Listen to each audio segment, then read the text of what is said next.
ꯌꯦꯡꯕꯤꯔꯤꯕ ꯇꯥꯕꯤꯔꯤꯕ ꯄꯨꯝꯅꯃꯛꯄꯨ ꯑꯍꯥꯟꯕꯃꯛꯇꯗ library of Manipur ꯑꯃꯗꯤ ꯐꯥꯏꯟꯗꯤꯡ ꯗ ꯚꯣꯏꯁꯦꯁꯅ ꯈꯨꯔꯨꯝꯖꯔꯤ ꯂꯦꯡꯁꯤꯟꯕꯤꯗꯨꯅ ꯂꯩꯔꯦ ꯑꯩꯈꯣꯏꯒꯤ ꯚꯔꯆꯨꯋꯦꯜ ꯁꯦꯠꯁꯤꯗ ꯉꯁꯤꯗꯤ ꯌꯥꯝꯅ ꯂꯥꯏꯕꯛ ꯐꯕ ꯅꯨꯃꯤꯠ ꯑꯣꯏꯔꯦ ꯏꯃꯥꯁꯨ ꯌꯨ ꯑꯦꯁꯇ ꯑꯩꯒꯤ ꯏꯅꯥꯛꯇ ꯌꯧꯕꯤꯔꯛꯑꯦ ꯑꯗꯨꯒ ꯑꯩꯈꯣꯏꯒꯤ ꯃꯤꯡ ꯄꯟꯖꯔꯕꯗ ꯔꯥꯃꯥꯅꯨꯖ ꯗꯥꯁꯁꯨ ꯂꯦꯡꯁꯤꯟꯕꯤꯗꯨꯅ ꯂꯩꯔꯦ ꯔꯥꯃꯥꯅꯨꯖ ꯗꯥꯁꯄꯨꯁꯨ ꯈꯨꯔꯨꯝꯖꯔꯤ ꯑꯩꯍꯥꯛꯅꯁꯨ ꯉꯁꯤꯒꯤ ꯄꯨꯟꯕꯤꯔꯤꯕ ꯚꯛꯇꯁꯤꯡ ꯑꯗꯨꯒ ꯏꯆꯥꯁꯤꯡ ꯏꯅꯥꯎꯁꯤꯡ ꯏꯄ꯭ꯋꯥꯁꯤꯡ ꯏꯁꯨꯁꯤꯡ ꯌꯦꯡꯕꯤꯕ ꯄꯨꯝꯅꯃꯛꯄꯨ ꯑꯩꯍꯥꯛꯅ ꯌꯨ ꯑꯦꯁꯀꯤ ꯏꯆꯥꯒꯤ ꯃꯅꯥꯛꯇꯒꯤ ꯚꯛꯇꯤ ꯆꯠꯆꯔꯤ ꯅꯣꯡꯖꯔꯤ ꯈꯨꯔꯨꯝꯖꯔꯤ ꯏꯃꯥꯁꯨ ꯇꯦꯛꯇ ꯀꯥꯏꯗꯅ ꯌꯧꯕꯤꯔꯛꯑꯦ ꯑꯗꯨꯒ ꯑꯩꯈꯣꯏꯒꯤ ꯌꯥꯝꯅ ꯂꯥꯏꯕꯛ ꯐꯕ ꯔꯥꯃꯥꯅꯨꯖꯅ ꯊꯥꯕꯤꯔꯛꯄ ꯂꯥꯏꯔꯤꯛꯁꯤꯡꯁꯦ ꯑꯩ ꯑꯃꯇꯪ ꯍꯥꯟꯅ ꯎꯠꯆꯔꯛꯀꯦ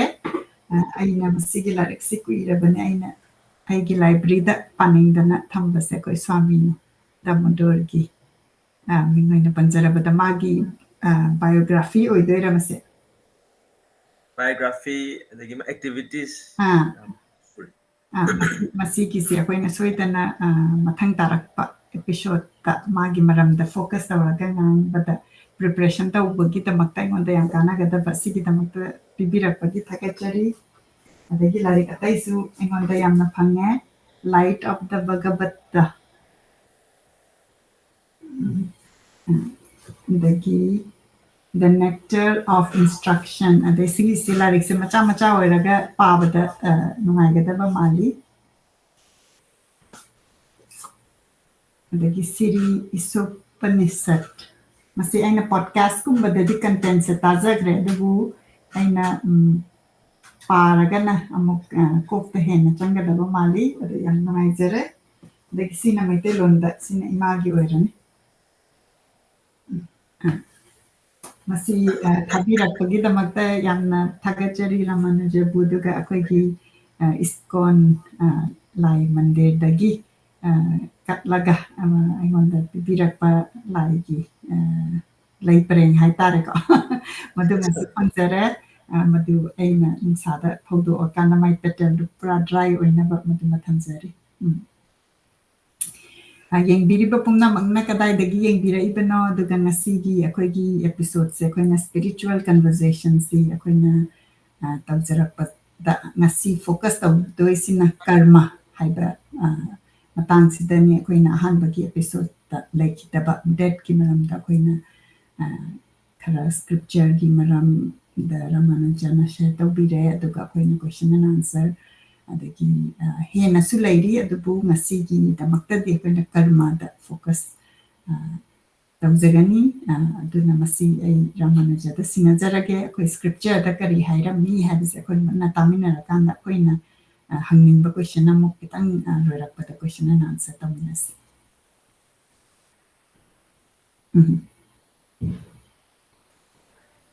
Hare Krishna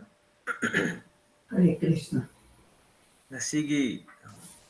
finding the voices amasung Library of Manipur bunung sibiduna lengbira iba sigi session asibu tabinabagidam lakpiriba tabiriba ahalaman lai guru maiben oja guru bhakta vishnu khapuno opu tolabyak nikono khurumjari amasung bhakti kachari ngasigi najagadaba hiram asi karma haidana thamjabani karma haibase ayamba mepum khudimakna tanaraba thengnaraba nungtigi akoigi wari sanariba asidasu adumak yaunariba ngaktani asuki matik karma haiba masigi wahai asi masigi influence asuki matik pak chaukre sanskrit ke wahai oijaraba taragasu karma haiba singasidi English vocabulary da phauba yamna toina sizinaba wahai amusu oire amasung thoduhendokna masigi arthaga se handraga su adu mipum khudimakna artha se khangnabo wahai amma oirakle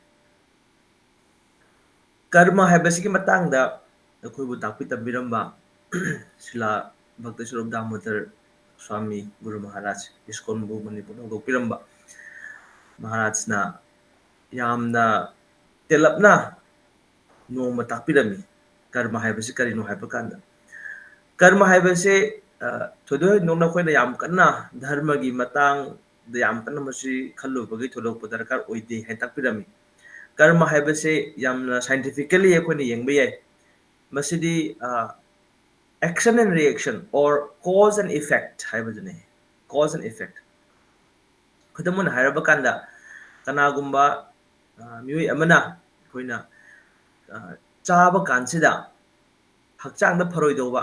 अदुगो पोचे खरा चासलुब तारगदी हक्चांग चंग्रबनिना हयेंग मदुना पुक नुंगाइरक्तबा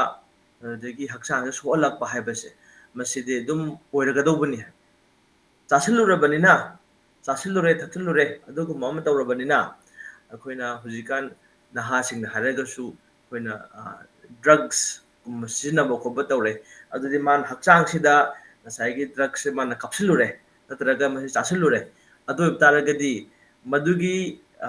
effect महक लाक ताबने हक्चांग नुंगाइतबा अदि मथंग मथंग तोंगान तोंगान बे मागी resultant effect और reaction मदु लाक ताबने मसीबुने यकोना कर्म फल हारिबसे तौरगदी करिगुम थबम तौरगदी मदुगी effect अमा लाफम थोई हाइबसिने अदु मसी अखोइना खरा ब्रोडर ओइब खरा खतंग अखोइना बियेंग से खरा पाकथोकना येंगबा कानसिदा स्क्रिप्चर सिंगदा शास्त्रदा असिगी मतंगदा यामना मयेक लाना असु पिबिरगसु लैदी अमसुंग हारिबा शास्त्र मैम सिगे मनुंगदा श्रीमद् भगवत गीता असिदसु अनिसुबा अध्याय अहुमसुबा अध्याय अमसुंग मंगासुबा अध्याय सिदा कर्म योग की मतंग सिदा यामना मयेक लाना पंबीदी Koyna ngasi neinajagadabugi sequence se koi karma haibasigi definition adum koi huji haijare amasung masigi karma sigi intricacies mayam se karibuno karma haibasne karino masigi effects sing kamai lakpano adagi karma gi koi categorization khara leiri hai koina karma haiba विकर्म हाइबा अकर्म हाइबा अमसुंग मसिदेसिदा होलाक्सबा कांसिदा कर्म सुमतंगी कर्म हाइबसिगा कर्म योग हाइबसिगा न करी खनरिबा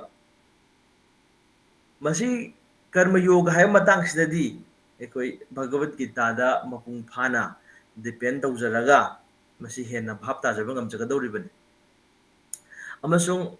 ma'am हाइनबलै अखोई कर्म फल निज कर्म फलनी माना माना तौबना माना फंगजबा हाइबा अमसु लै अदु मसिदैसिदा अखोइना कर्म सि तौरुबा तारगदि थबक अमा तौरुबा तारगदि मदुगी रिएक्शन सिना अखोइसे बाउंड तौवे पुल्लगा लै अदु तारगदि मसिगी पुल्लिबसना मरम मोइदना अखोइगी अवाबा नुंगाइबा कयाम थेनगदौरिबनि अदुदि मसिगी पुल्लिबा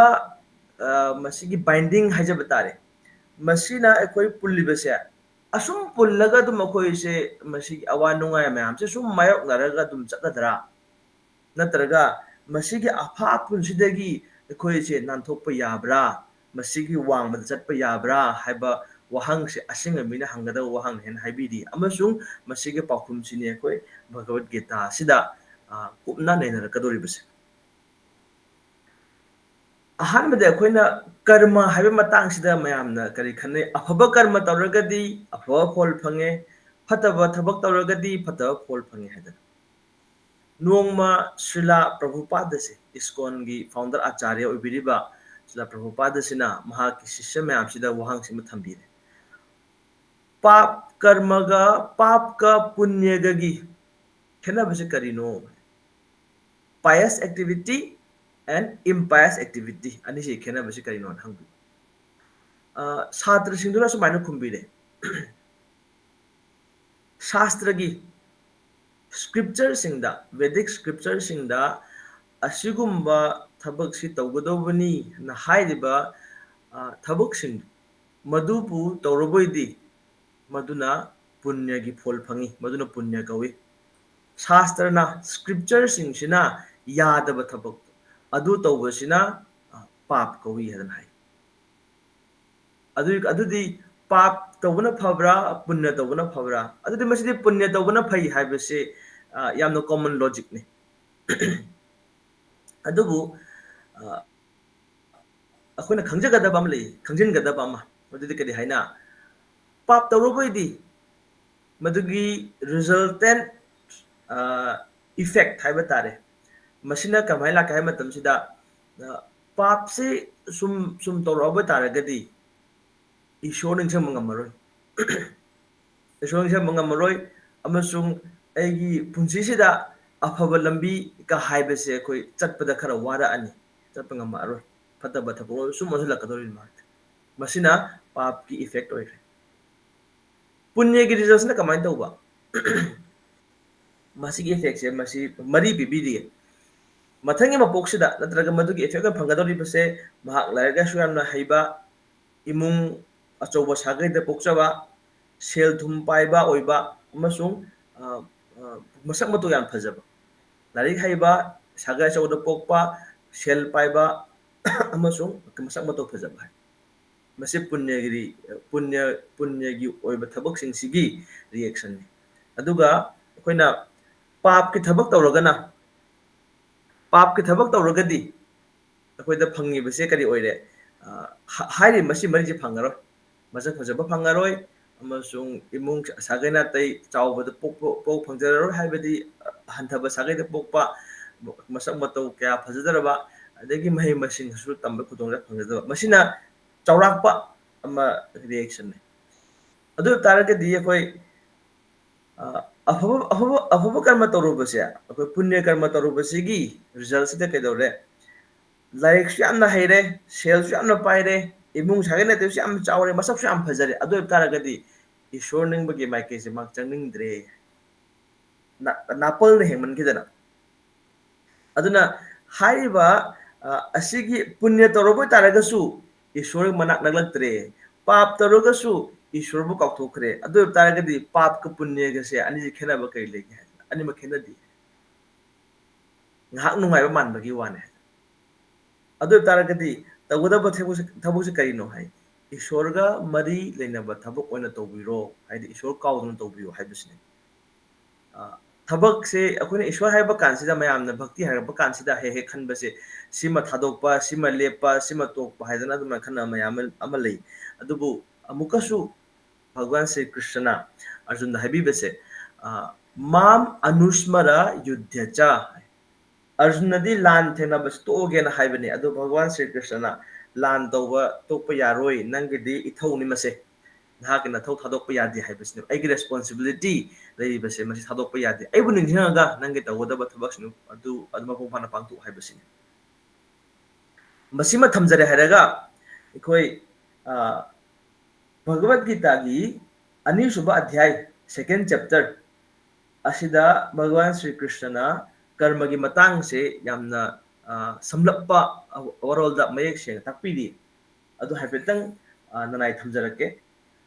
मसी सेकेंड चैप्टर की वर्स 39 सुबसे कुंथागा मापल सुब श्लोक से सुब अध्याय की एषाते अभिहिता सांख्ये बुद्धि योगे तो इमं श्रीनु बुद्ध्या युक्तो यया पार्थ कर्म बंधम प्रहास्यसि मसीगी ममांग से अहाना सांख्य योगा हाइबदी एनालिटिकल स्टडी तोंगान तोंगान बा होल यूनिवर्स करम करम पोचाक सेंगबलकपनो हक्चांग से करम पोचाक सेंगबलकपनो मसीगी तोंगान तोन मसा खाइना कुइनेने हायगा करम हाइना एगी पुंसीगे पानम थिबे याबगे हाइबसिने पर सांख्य योग हाइबसे मसी ममांग दे इबोन पनबिखरे मसीगी मतुंग सेदा नाउ लिसन हाइ श्रीनु असिगुम्बा हिरम सिंजे खोइना थंगजेगे हाइबो तारगदी मुन्ना ताबसे मरु ओय अदुन श्रीनु हाइबसे भगवान श्री कृष्ण हन्ना पनबी हे पृथागी मचानुपा पृथा हाइदि कुंती से पृथागी मचानुपा ओरिबा नहागने मपुंग फाना थबक पांथोक मतम असिदा थबक की फोल अदुदा पामसिनबा याउदना तौफम थोकपनी हाइबगी भावना अदुदा तौरुबा तारगदी असिगुबा ज्ञान सिना नहाकु कर्म की फोल ना पुनब हाइबदो मदुदगी मुक्त ओइगनिये कर्म हायरप कांसिदा मसिगी हेक इमीडिएट होय अमा लाकदब मागी इफेक्ट अमा लाकदब जे कनो मसे bondage haibasine adumete punhanba thabak ama tawragadi madug effects la agani results adumete lakba adudi madug results ne akhoi je pungadori base masi intricacy or complicated networks na pungadori ba khoise do taragadi masigi matungi slok sama yamna phajaba slok ama yauri Bhagavad Gita gi slok sing manungda khwaidagi maru oiba slok amane hana so khona khanariba masigi slok se khoi note option bi bayai khona khajin na ba khona bi bayai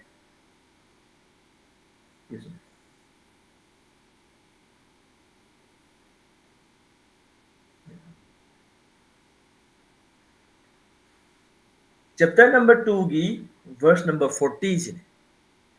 नेहाभिक्रमनाशोऽस्ति प्रत्यवायो न विद्यते स्वल्पमपि अस्य धर्मस्य त्रायते महतो भयात् पुंसिसिदा अखोइना अवाबा ताबा कांदा अकी अखंगलेबा कांदा अखोइ मसिदि करम हाइन थोकदगे करम हाइन कंजगदगे हाइबसिम मदि अदुमा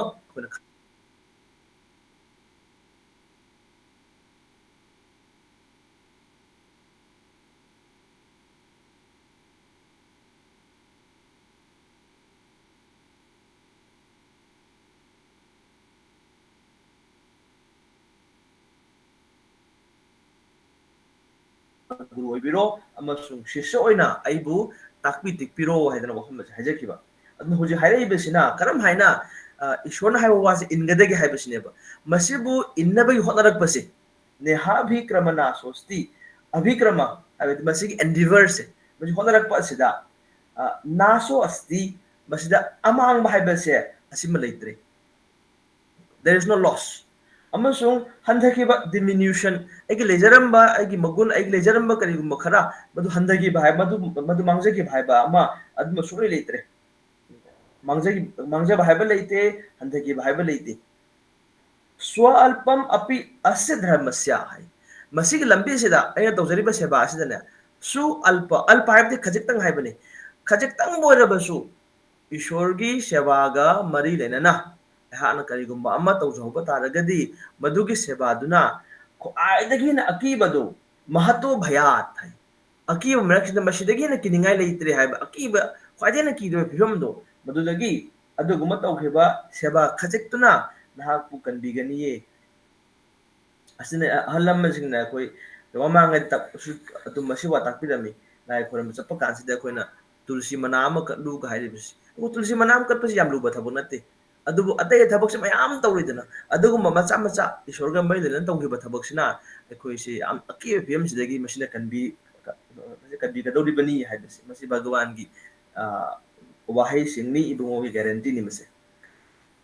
adubu asum haina thaw pangthura iba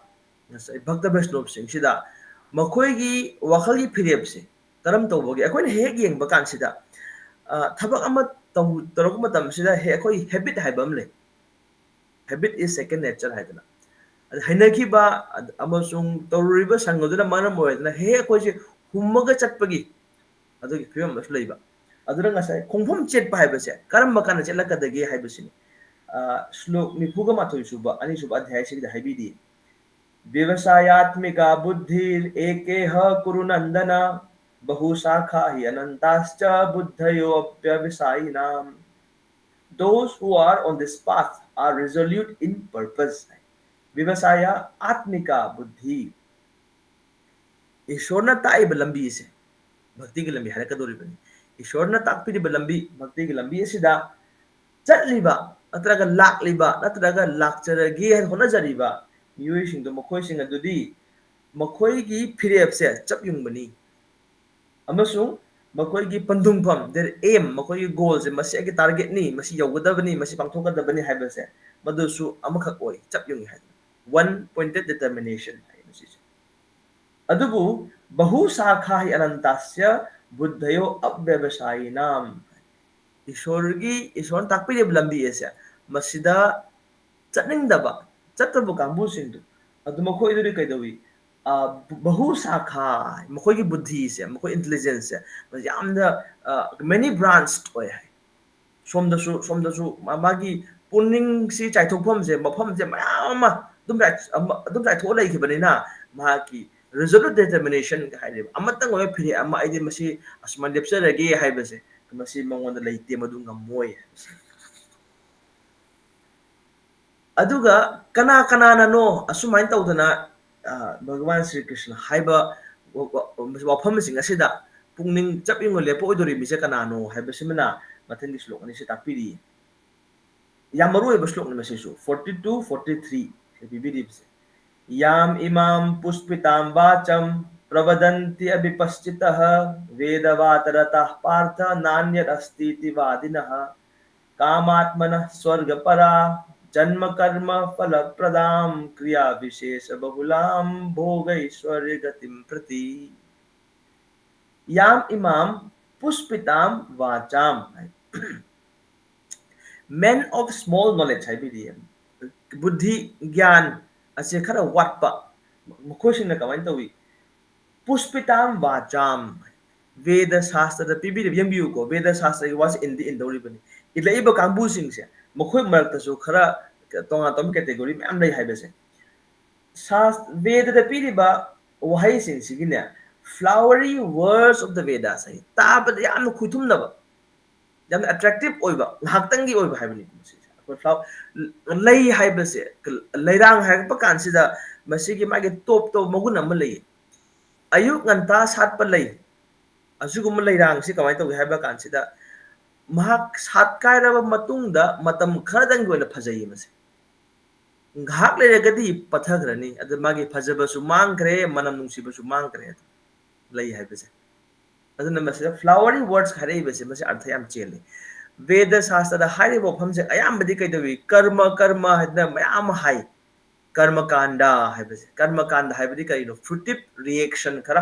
फ्रुटिव result खरा मसी तौरगदी अंगन मसीगी फोलसे फंगनी मसीगी फोलसे फंगबा पामजे हाइबन सिंग बसिंगसे मसीना मांग थारगा अखोयबो थबक तौन इंजिल्ली सर्ग असी तौरगदी सर्गदा कागनी सर्गदा कारगदी असमाय तरमाय नुंगाय मयाम फंगी असी तौरगदी नंगोन रिजल्ट समाय फंगनी सी तौरगदी नंगोन कानाबा समाय फंगनी हाइबन सिंग मयाम से असी अखोयना संस्कृत वाइदा प्रलोभन हाय लोभ पिशनबा ग्रीडी ओहेनब अदुगुंबा करिगुंबा मटेरियल रिजल्ट खरगिदमक्ता अदुबो हाइरबा अखोयना देवी देवताना पीरिबा रिजल्ट मयाम से फॉल मयाम से वन कर्मकांड हाइबा देवी देवता पूजा याम तरोकनी अदुद पीरिबा मसिगी फॉल मयाम से करिनो सर्गदबु कार्य हाइबिरोने अखोयना सर्ग हाइबसे याम वांगबा मानबगी वानी अदुबु कशु वांग मनते है अखोयना मरोल से तरा मरी लई है ना ताजे शास्त्र पिबि दिबा सुमाइन तौदना पृथ्वी अमसु अर्थली प्लैनेट साइ मसे अखोय लेगदोरि बसे मागी लेयर सि मन मयाय लेरनी तोंगान तोंगान ब ग्रह मयाम से अर्थली प्लैनेट्स को अर्थ का माना ब प्लैनेट मसिंग थिंग द प्लैनेट मयाम से मसिना मिडल पोर्शन लेरे मसिगी मथक से दना मसिना अखोयना गायत्री मंत्र द हाइनरि बदो ओम भूर भुव स्वहा हाइबदो भू हाइबसे पृथ्वी की प्लैनेट मयाम सिने मसे मतलब बसना भुवर लोक का हाई पितृलोक हाइना ब अदुग मस ओइदोरि बनि बसे दगी भुवर लोक मथक स्वर्ग लोक लेरे पृथ्वी की मथक से भुवर लोक के मथक स्वर्ग लोक के मथक से कई लेरे तपलोक महरलोक जनलोक सत्यलोक लेरे सत्यलोक सिना ब्रह्मा की जगह सिने अमसुंग मखा तराकुदा लाकदोरि बसिना अतल वितल सुतल तलातल महातल रसातल पताल हाइदना मखा तरेट अमा मथक तरेट मखा तरेट अपन मरोल तरा मरी न हाइबिदि बसे अदुदा सर्ग कापग याम नेम जगह ने हाइजरिबा अमसुंग मसिदा कारोब तारगसु मटेरियल वर्ल्ड हाइबसे अपन पोकप सिबे जगह सिदि फना वांगना इवन ब्रह्मा के जगह दुबावबो यरोब तारगसु मतम लोराब कान अदुम हलकनी है अमुकुम दरकदोरि मागी पुण्यगी फोलोरब कांददा अदु तारगदी फना वानो होनरुरे कन्न होनरुरे अदु होनरे हाइरगा वांगना कारुरगा अमु हलकदा वरगदी अदु वानो होनबे कानब करिनो हाइबिसने अदुनि मस फ्लावरी वर्ड्स हाइबिस हेन यामना फगनी गा हाइबना अदुगुंबा आशासे मयाम पिबिरगा थबग सितौ अदन मयाम हाइरनी अदुगा पांदमदी करिनो मदुगे फोलदो आइना साजगनी हाइ अदुन कर्मकांडगी प्रोसेस सिदा ईश्वरदा करिगुम महाके दमक्तनी हाइ वखलसी याउदी अखोइना मसी अमजो हाइनब लैबनी युमदा हाइनौ सि हौरे haino se mapal sare mapal se mayam sai ken gidori adagi haino se macha macha tamla agani tamlai ba haino sing sidu mayam chaholak pada madu madu mayam mayam ken ragani asang ba haino do mulak pakan da mayam ken ragani mulhuri badi kharadan da amani mulli bado madu su adore akoina masi madi shi govinda da katlage shi krishna da katlage na kallo base atang mane haiba kallo bus du kadore kalak matam du sina ichage mongoloina bagi sina imungi nuaina bagi haida adu mana kalap ngak na ibungo gi pen bin ibungo gi priti gi demak na ibungo na pen bin bagi dem ka chabri go haiba yarom dre hai adu masi akoina manusyanam sahasresu kaschit yatati siddhaye yatatam api siddhanam kaschin mam vetti तत्वतः आयतना कुछ लोग यावरी बस भगवत गीता मियो लिसिंग के मरक से दा मियो अमा खकना पुंसी की मपुंग फा फाना होनरकनी अमदि पुंसी की मपुंग फा फंगजरबा मियो कया कया के मनुंग दा अमा खकना फावबा आइसे मपुंग फाना खंग ngamdi हाबदि भक्त वैष्णव ओइब कांबु जाम तांगी है अदना कोना भगवान द कटलू हायदना कोइ हाय सिधा थिलु सिकलु करी के दमक्तनो दोसा कोकना बगी ओइलर मगुंबा अदुदि भगवान गा ऐगा मरील थमनबगे दमक्ता पुंसी ख्वादे मरुय बथबक्तो मदुमदि चिथा होरे कोइसे ऐ इसाय खल्लिंगाय दा लाइनिंगी बसिसु ऐ इसाग ओजबगी ओइलरे अदु तारगदि ऐसे कोई फंगजगदा बकाना बसिंगदो मदु फंगोंद्रे अदुनि मसिदा flowery words of the Vedas है मसिदा लुपग लेगल्ले अदुनि मखोइसी कय हाय अमसो मखोइसिना वेदवाद रता पार्थ है वेदवाद रता है बदी शास्त्र की वाब ताजबा अदुबु तारिबने हायदनाने मदुगी के हायगनी मयाम द उननबगे दंगमो इनमगुम इननबगे इल्लिबा हायबदु तौगदबनी हायबगे दमक हायबदी के हायगनी पर्पस अम खंगदरा तौबा मसी अल्टीमेट पर्पस कइनो खंगदबदने ए मयाम चने मयाम तौने हायदना पंगदौ मतौबा अदुगुमसे कोइना वेदवाद रता हाय मखोइना कय हैना खाली कामात्मना स्वर्ग परा मखोइना अपाम बजे कामात्मा मखोइना पामे अपाम बसे मसे करिनो स्वर्ग परा स्वर्ग दगा काबा जन्म कर्म फल प्रदाम अमुसु मखोइना पामे बसे यामना सेल थुंग बसे यामना वात्तबा दुगु पुची जे पामे क्रिया विशेष बहुलाम अदु असुमाइना मखोइसु थबक से मसिदगी हेनबा लेत्रे हाइना भोगैश्वर्य गतिम प्रति मखोइ निंगी बसे करिनो ऐगी इंद्री पेलगा लोइरे हैना खनब कांबु सिंगसिना असुमाइना वेद शास्त्र की वासे मखोइना पंक्ता तारगा पंचत मचतली मथंग श्लोक कय हाइबिदिबा असिगो मियोइसिंगसे असिगो मियोइसिंग ममदा कय हाइरि भोगैश्वर्य प्रसक्तानां तया पाहित चेतसाम व्यवसायात्मिका बुद्धि समाधौ न विधीयते समाधि और पाइबदो ईश्वर की सेवा सिदा पुनिंग लुपसरक पाइबदो अदुमदि असिगो मियोइसिंग सोंग ओबो ngamdre भोगैश्वर्य प्रसक्तानां भोग ऐश्वर्य भोग हाइबदि करिगुम्बा पोरम से मसे ऐगी नुंगाइनबगी दमक्तनी ऐना मसी चागदबनी ऐगी दमक्तनी हाइना खनबा अमसुंग ऐश्वर्य हाइबदि सेल थुम से ऐगी सेल थुम मसी वाटपा यादे हायगा अदुम सेल थुम से लुप लेबा कांबु से मखोइदुगी दमक्तदि असिगो वखल जेनबा कांबु सिंग से अपहृत चेतसा अपहृत हाइबदि बसिना कुसनख्रबा अदुगो मियोइसिंगदो मखोइसि कदौरे भक्ति की लंबी सिदा ईश्वर हाइबसे इल्लगेना गा हाइबसे असिगी मतंग के संग फाइ अदुमदि मखोइदो ओथोक्त्रे समाधौना विधीयते हाइ निफुगा मंगा सुब सिमतंग पाजरम मसिदे के हाइरि त्रैगुण्य विषया वेदा नृष्टैगुण्य भवार्जुन निर्द्वंद्व नित्य सत्वस्थो निर्योग क्षेम आत्मवान मसे इबुंगो श्री कृष्ण हाइबिरे इबा आतनिको अनिसुबा अध्यायदा अरोबिदा हाइब जानते अनिसुबा अध्यायदा मसे हाइगे बतारगदि भगवत गीता दी अध्याय 39 फाउबनि मखा तरक मयाम सिदा करी करी मसे हेनबा कयाम नरमगदगे हाइबसे मसे मसाना अदुम लाक्सा वफम हाइजरि वेदना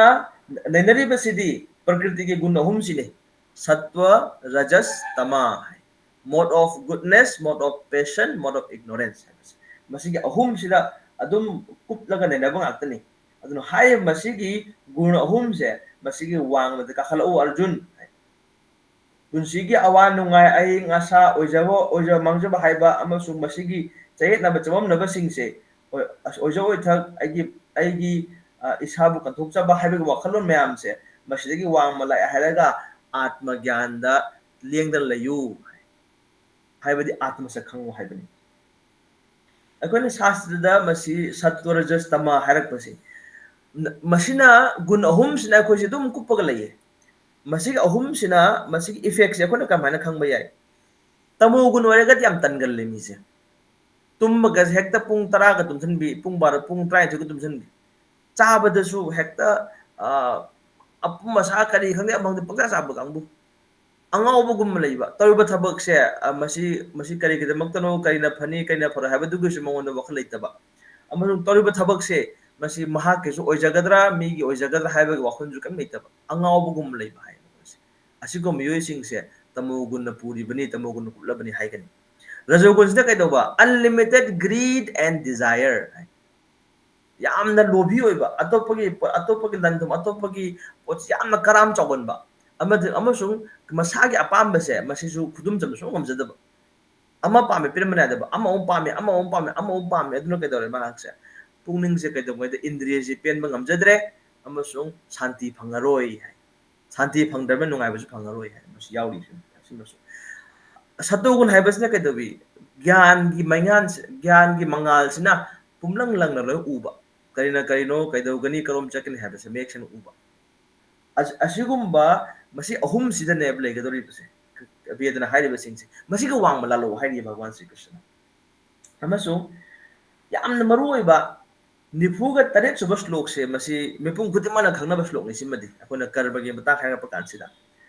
ꯑꯃꯨꯛꯇ ꯄꯥꯖꯔꯛꯀꯦ कर्मण्येवाधिकारस्ते मा फलेषु कदाचन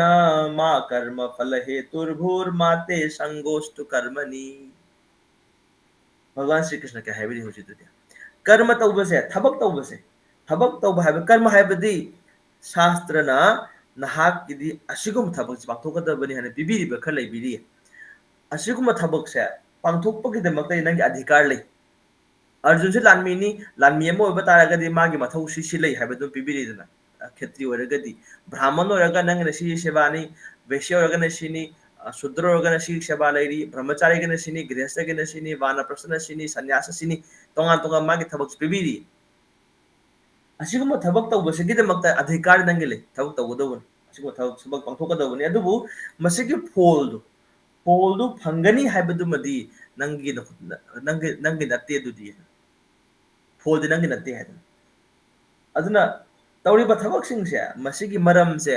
अइना मरम ओय थबकसे ओइरिबनि हाइबदुमजु खलोइदौबनि अमसुंग थबकतो तौररोय हाइबसे अदुदसु पुनिंग लुप लैरोइदौबनि हाइबदि अखोइना फोलसे मयामना थबक तौनरिबा पुनमकसे करिगुम्बा फोल अमा फंगबगिदमक्तन हाइ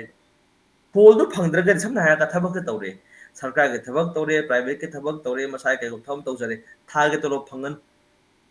तोलोप तो फंगनो नत्रगा मागी खुसुमन फंगुरनु अदु तारगदि अदुगुम थबक तौगदरा हाइबसिनि यम सम एग्जांपल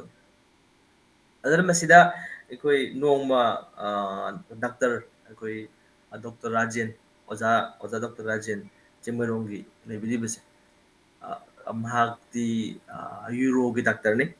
अदुदा महाक नोंगमा हंगी ओजासने अंगोंदा मसिगी थबक के तौबा फोल थादोप हाइबसि करिनो हाय अदुदा फोल थबक तौरगा फोल फंगदरि कमाय तौदुनो हायदन अदु कोन खुदम मोना हाजगिबसे अखोइना डॉक्टर अमा ओइबा कानसिदा मतम सांगा डॉक्टर ओइबिराबनि अदुना खुत्ता मी कया अमा हक्चांग थादोखिबा यावरे हक्चांग थादोअगदबा फियमदगी कलहौबसु मयाम यावरबनि अदुबु कई इमरजेंसी अम लैरे ऑपरेशन जे तौदबा याद्रे हाइबा कानसिदा मागी फॉर्मेलिटीज लोइद्री पैसा पेशलक्तरी अदु तारगदि ऑपरेशन तौबिरो हाइबिगदरा नत्रगा मागी पैसा पेरतबा थवाइदि कलहौबसि हाइगदरा हाइबस सिंसियरिटी लेबा मी मोइबा तारगदि थबकदो मा सिंसियर ओइजबा तारगदि मी धोना कनगे हारानी अदुदि मा कसागी फोल्ड मा येंद्री है ꯑꯩꯒꯤ ꯗ꯭ꯌꯨꯇꯤ ꯌꯥꯝ ꯇꯧꯍꯧꯁꯦ ꯐꯣꯜꯗꯨ ꯂꯥꯛꯆꯒꯗꯕꯅꯤ ꯍꯥꯏꯕꯒꯤ ꯚꯥꯕꯅꯥꯗꯣ ꯑꯗꯨꯃꯥꯏꯅ ꯆꯠꯄꯤꯌꯨ ꯍꯥꯏꯕꯁꯤ ꯃꯁꯤꯅ ꯆꯥꯎꯔꯥꯛꯄ ꯑꯥꯏꯗꯤꯌꯥ ꯑꯃ ꯊꯝꯖꯔꯦ ꯍꯥꯏꯔꯒ ꯃꯁꯤ ꯁꯦꯀꯦꯟ ꯆꯦꯞꯇꯔꯒꯤꯅꯤ ꯑꯍꯨꯝꯁꯨꯕ ꯑꯙ꯭ꯌꯥꯏꯁꯤꯗ ꯑꯃꯨꯛ ꯀꯔꯃꯒꯤ ꯃꯇꯥꯡꯁꯦ ꯚꯒꯋꯥꯟ ಶ್ರೀ ꯀ꯭ꯔꯤꯁꯅ ꯃꯈꯥ ꯇꯥ ꯍꯥꯏꯕꯤꯔꯛꯏ ꯀꯔꯝꯍꯥꯏꯅ ꯇꯧꯒꯗꯕꯅꯣ ꯍꯥꯏꯕꯁꯦ ꯑꯩꯈꯣꯏ ꯊꯕꯛꯁꯦ ꯐꯣꯜꯁꯦ ꯐꯪꯗ꯭ꯔꯒꯩ ꯊꯕꯛꯁꯦ ꯑꯩꯈꯣꯏ ꯇꯧꯅꯤꯡꯉꯔꯣꯏ ꯍꯥꯏꯕ ꯑꯗꯨꯃꯥꯏꯅ ꯇꯧꯗꯅ ꯐꯣꯜꯁꯤ ꯅꯪꯒꯤ ꯐꯪꯉꯣꯏ ꯍꯥꯏꯕ ꯇꯥꯔꯒꯗꯤ ꯊꯕꯛ ꯇꯧꯅꯤꯡ ꯐꯣꯜꯗ ꯑꯦꯇꯦꯆꯃꯦꯟ ꯂꯩꯒꯅꯨ ꯍꯥꯏꯕ ꯑꯗꯨꯅ ꯊꯕꯛꯁꯦ ꯇꯧꯅꯤꯡꯗ꯭ꯔꯦ ꯍꯥꯏꯕ ꯋꯥꯈꯜꯁꯦ ꯑꯗꯨꯁꯨ ꯂꯥꯛꯍꯟꯕ ꯌꯥꯗꯦ ꯍꯥꯏꯕ तहोम थो इथौदांगदी आई तौगदबनी फंगदब रिजल्ट तो अगर तरुबदिगी मतुंगिना अदुम मसा लाक्सगदबनी हाइबसे मसिगे वखलसिमा थंबिरगा मसिगे फिलेप्सिदा ओ थबक पांथोकपियु हाइजबने अहुम सुबा अध्यायसिदा म यावरी अखोइना मापल सुबा श्लोकसिदा यज्ञार्थात् कर्मणोऽन्यत्र लोकोऽयं कर्म बन्धनः तदर्थम कर्म कौन्तेय मुक्त संग समाचरा थबक तौ हाइबसे मसिदी ईश्वर के दमकता मतंग असिदी भगवान विष्णु के दमकता तौ हाइबिदी ईश्वर के दमकता थबक से महा के भक्ता कच्चबनी हाइदना सैक्रिफाइस जैग तौ हाइबदुनी जैग हाइबदी अते कैसु नते ईश्वरना पेनबी नबगे दमकता तौ खुदिमक से मसि जैग कौ कोई लई परेंग लेंजरो इमुंग सुमांग वाइते बोइजरो दुप थौमेम थाबो ओइजरो हैले अमतंग कच्चब ओइबिरो मसि लोनमक जैग नतने अखोइना बाजार चलगा कैथेना चलगा इबुंगो की कन्नबगे दमकता पोचै सिलांगबगे दमक लेसिन बतौजबद मदु यज्ञने पर्पस तुना यज्ञ ओइरिबा इबुंगो कटपन हाइबगे दमक अदुना थबक तबो खुदिमक से यज्ञ ओइना इबुंगो कटनबगे दमकता इबुंगो की दमकतनी हेना खलगा अदुम पाथोकदबनी अदुना त्रब तारगदी एनी काइंड ऑफ एक्टिविटी थबक से अमबोर अखोइ से मसिगे पोकपसिबि जगह मसिना थबक तुगे फोल न कोइ पुनगदौरी मनम मसिना हे कुंती की मचानिपा नहाकी तौगदब इथौदो ईश्वर महाकना पेनबगी दमकता थबक तो पांथोकपियु अदुमाइन तौब तारगदी कर्म की फोल दे नाक से मुक्त होइगनी अखोना हाजगिबद क्रमांग दगिबदा कर्म मागी तौरब कर्म दुगी मदुगी निज कर्म फोल से मसी मान सागदबनी हाइरी भगवत गीता दा अखोइ थेंगजबसे हिरम मंगाने हिरम मंगा से यावरिबसे करिनो ईश्वर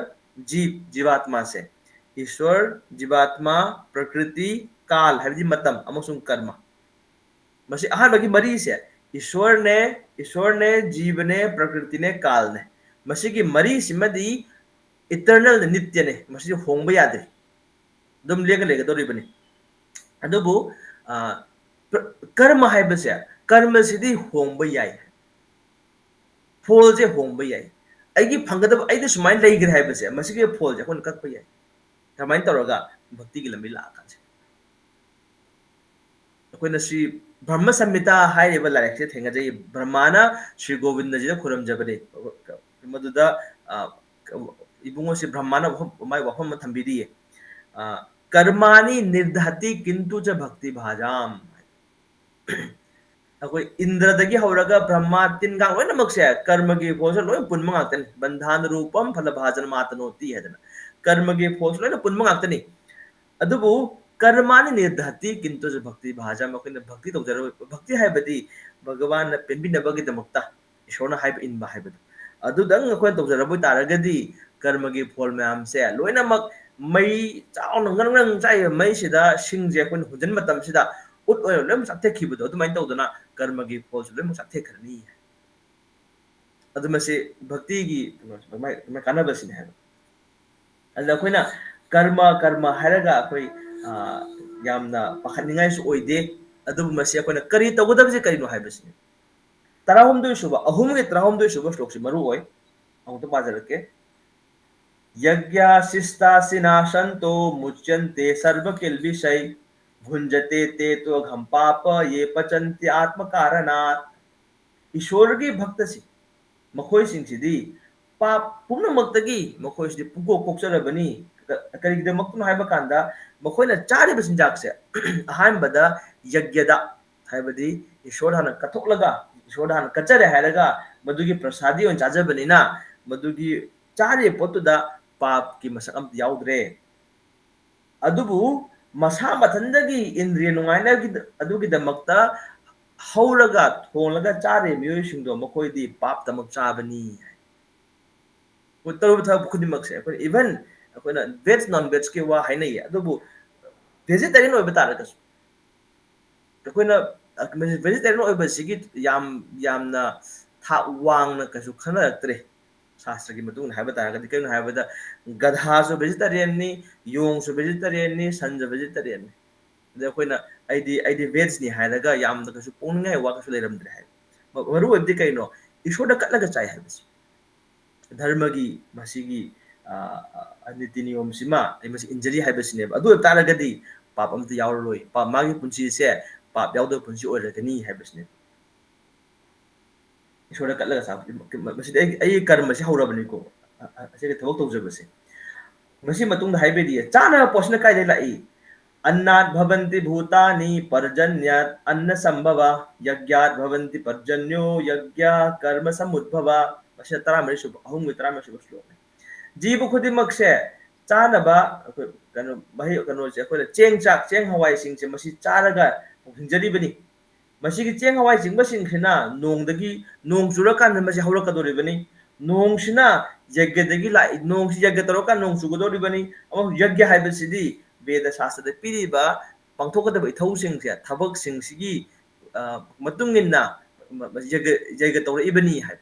अदि वेद शास्त्र यज्ञ तौर हाय यज्ञ हाइबदि ईश्वर पेना थबक तौर हायरे मदु तौजबदुना नोंग चुरगनी नोंग चुरबदुना मही मरोंग सिंग अदि चेंग हवाई सिंग से मसी फज चुमना पालगनी अमसुंग मदुगी मही मरोंग चाजरग जीवसि हिंगदौरिबन हाय अदि माई कर्म तौरइबसे मसिदेसिदा ईश्वरगा मरी लेनाबा समनबसिमदि तुम लैलगनी हाइबसि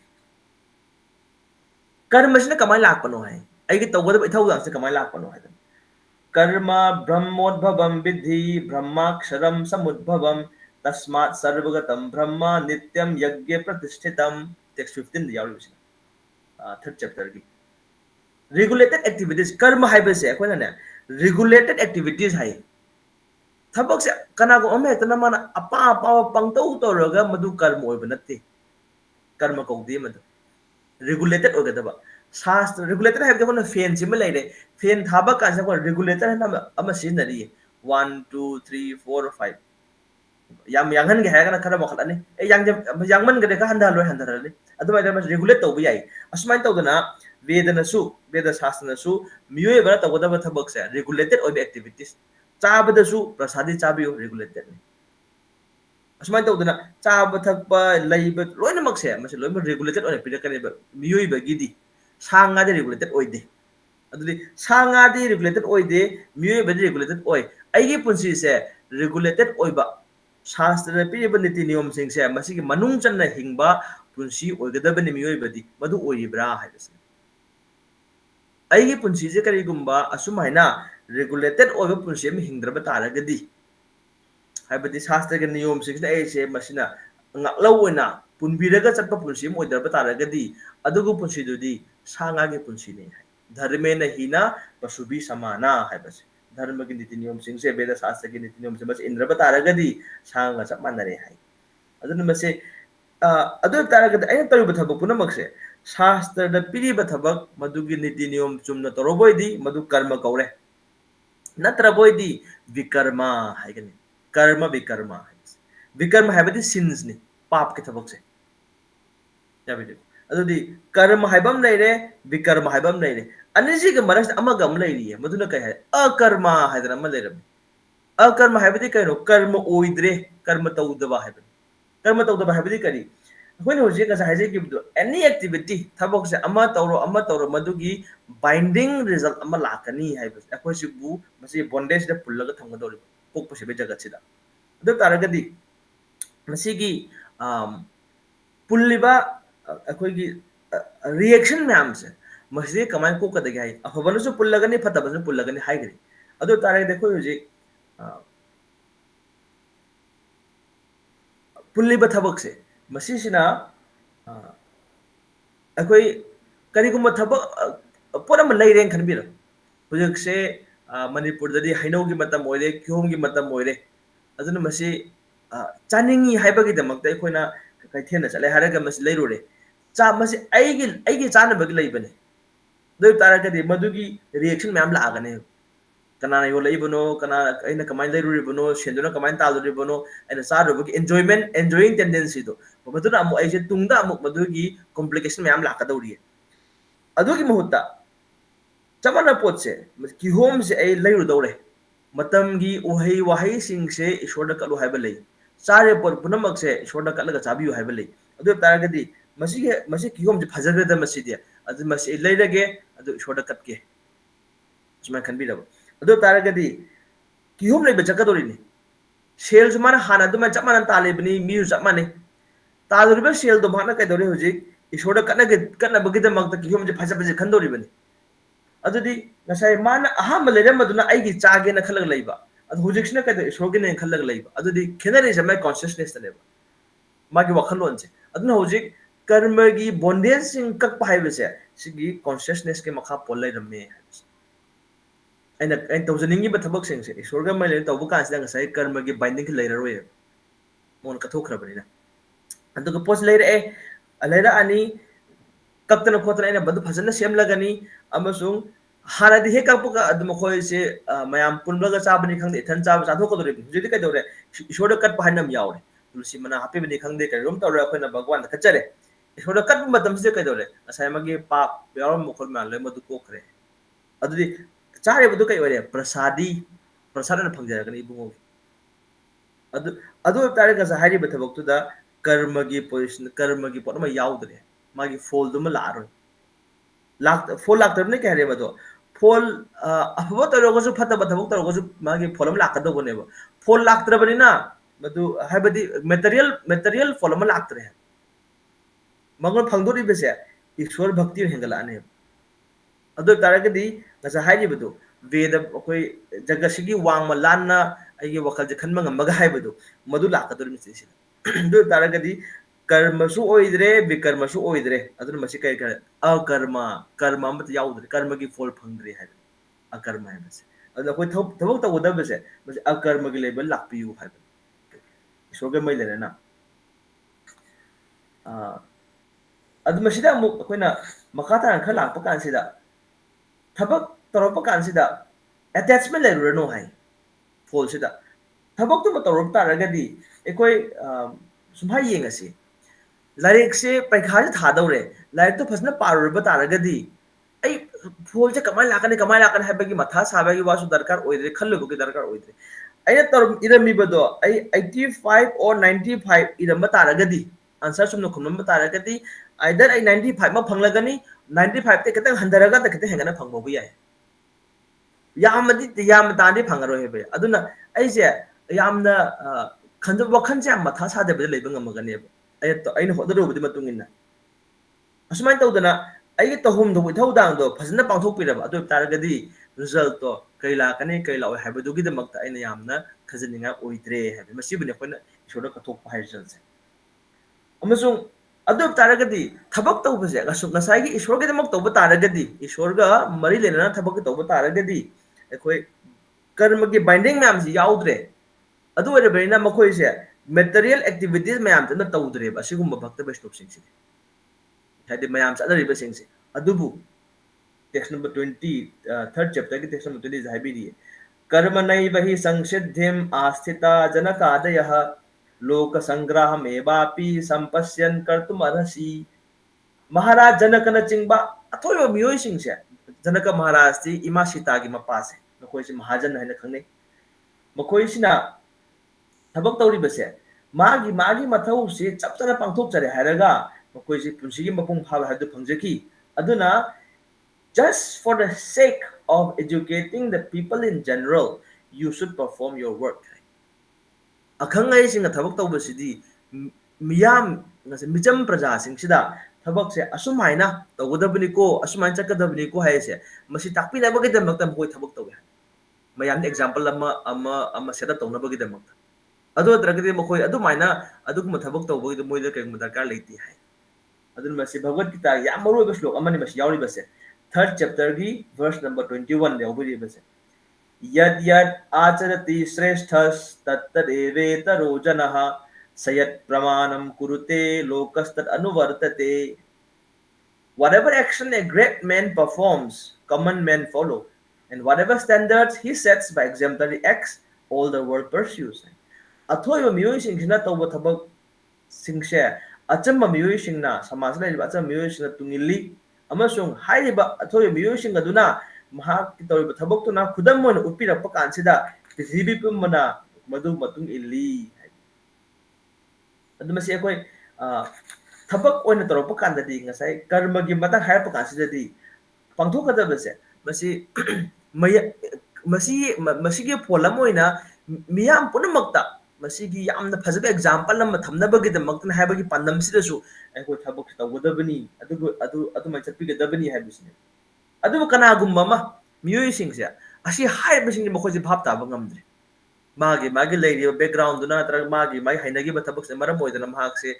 मसी लांब फंगजदरे खंगजबा ngamjadre अदुगो मियोयसिंग दे होय कमाय तबुनी मखोयसे नमदना इनगदोरिब्रा नमदर चंगदोरिब्रा हाइ तौबिरुनु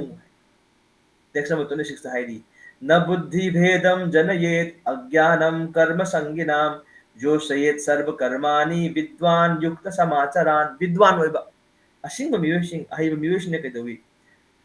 इचम चमजबा खंगजद्रिबा मियोयसिंगसे मखोयसी मागी मागी तरिबा थबक सिंदुगी फोलसे माक चाजनिंगी मरम असिना अखंग है सिंगना हाइब असिगो मियोयसिंगसे मखोय मखोय तरिबा थबक तो लेपु हाइदन कदोंग हारुदोबनी थबक तो हनबिगदबनी अदुबु कदोवी महागा तरिबा थबक तो नंग सुमाइन तरगा हेन मसी हेन फदोइनिको सी सुमाइन सथबियो सुमाइन तोबियो हाइबसे अदु माइना मखोयदा पुनुंग थबक पिनबा तोबिगदबनी है थबक लेफन बस यादी अदे मखोयसे पुनिंग हंथानबियोसु अदुमाइन तोबिरोदोबनी हाइदना अमखोसु हाइबिदी टेक्स्ट नंबर 29 सिदा हाइबिदी बसे प्रकृति की गुण सिंगसिना चमम नहला मियोई सिंगसे मखोयसिना कदोवी थबक से माना माना पामजबा थबक से मोइना पंगतौ मतौवी अमसुंग मदुगी फोलदुदा मखोयना पुनुंग याम लुपसनजरी है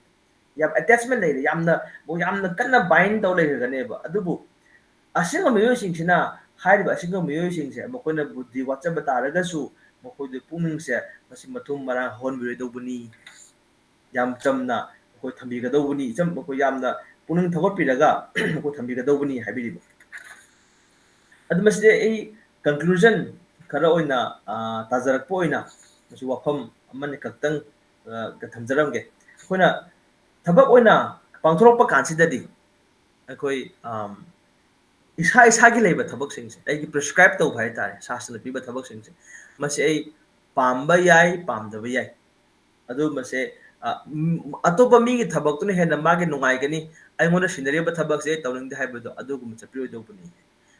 मागी लेरिबा तहोम तो थबकतु मदु मपुंग फान पाथोक सगदबनी अतोपगे थबकता मतौदा मतौबसे मसी किनिंगाय ओय हाइबा वासि मसुले अमसुंग मसी अकुलोसलकपा कांसिदा अर्जुन वा अमा हंगी कोई थबक तौबा कांसिदा कर्म दे हाइनरे थबक तौबा कांसिदा अइना पामदि पामदबा फतबा थबक पामदि पामदबा अदुबु नमफुदा अदुमा हेक तौबगुम अमा लई नसाय ममंग हैबिट आजगिबदु हैबिट इज सेकंड नेचर है ऐसे करिगुम अमना फोर्स अमना नमफु तो हनबगुम अमा लईबा मसिदा अर्जुन हंगबिरी टेक्स्ट नंबर 36 सिदा अर्जुन उवाच अथ केन प्रयुक्तो यम पापम चरति पुरुषः अनिच्छन्न पिवार्ष्णेय बलात् इव नियोजितः भगवान कृष्ण बने मसिदा वार्ष्णेय हरिबसे कृष्णी की सुथांग हाइदना इबुंगो पामदबा तारगसु तौनिंगदबा तारगसु पाप की थबक सिंगसे मसि नमदना तोहनबगुम अमा लैरिबसे मसि करिननो इबुंगो करिननो अखोयबु फोर्स तौरिबसे अदर भगवान श्री कृष्ण खुंबिरे काम एष क्रोध एष रजोगुण समुद्भव महासनो महापापम विधियेनम इह वैरिनम मसिदी कामननी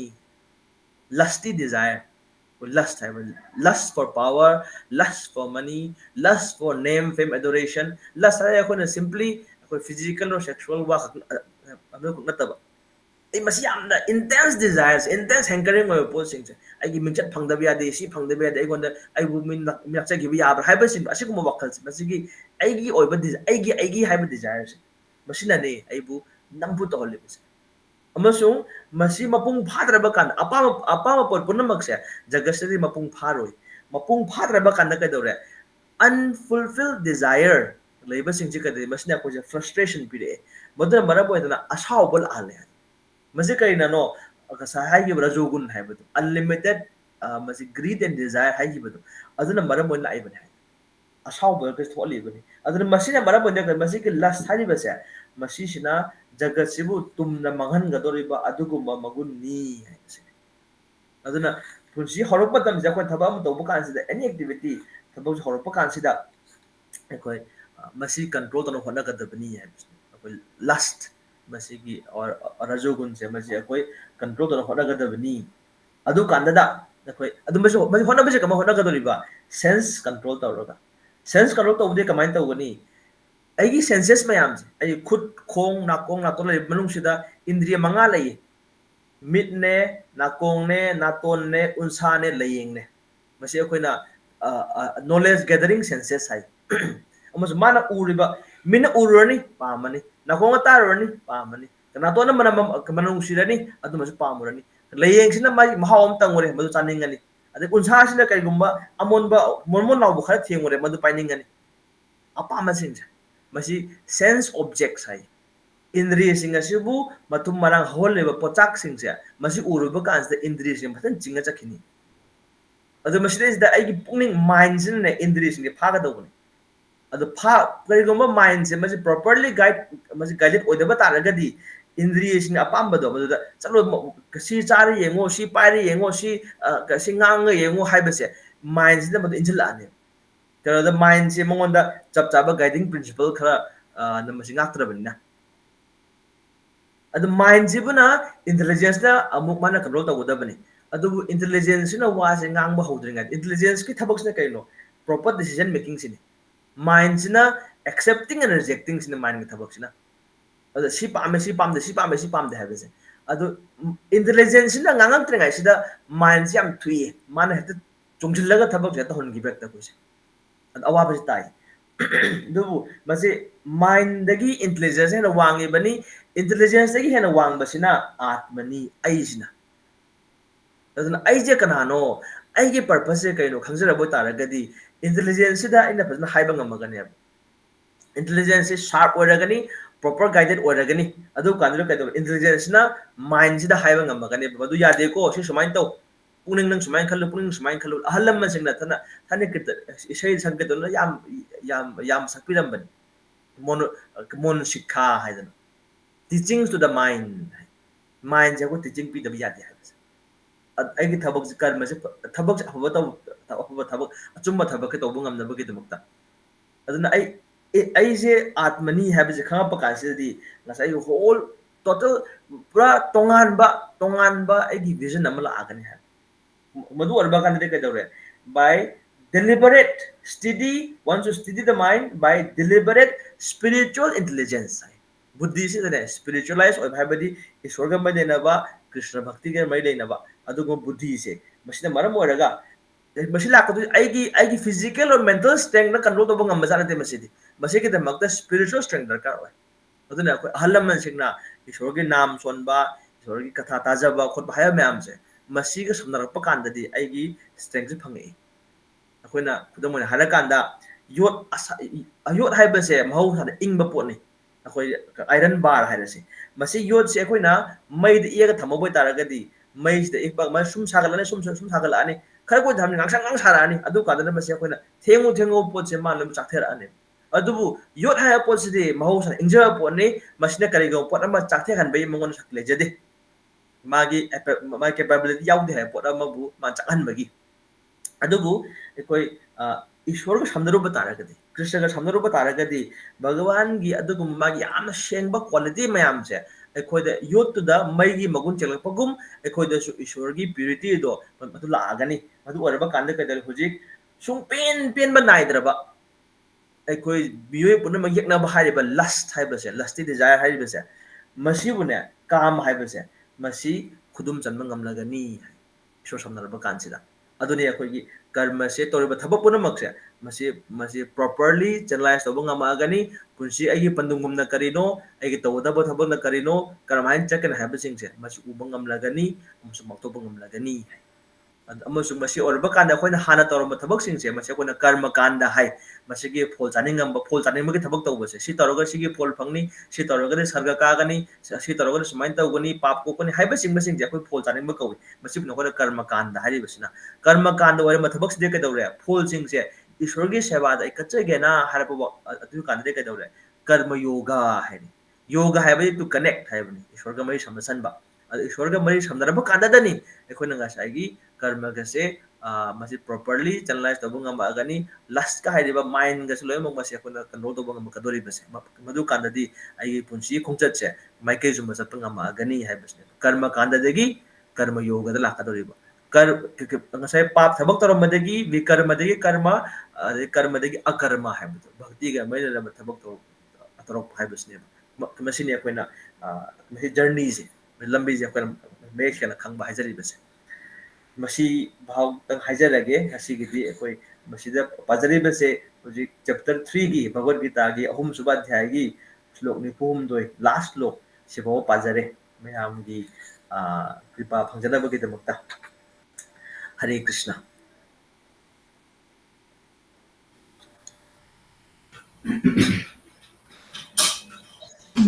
Hare Krishna. Yamna nungaijay akoina karmagi matangda akoigi Bhagavad Gita da kari ibirami na Ramanujana basana takpire takpi basida ina notes ibada questions si concepts si amna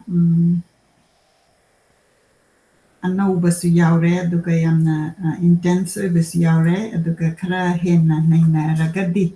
aidi akoigi Juzik to iba haitare ko akoigi life situation ga hena naina bada masidi yam ko ina changada ba male ide akoigi concept se ado aina question si kitang hangjage ko ado aina hangjanga ide imana any imagi site gi question dai bibrana traga aina han hanura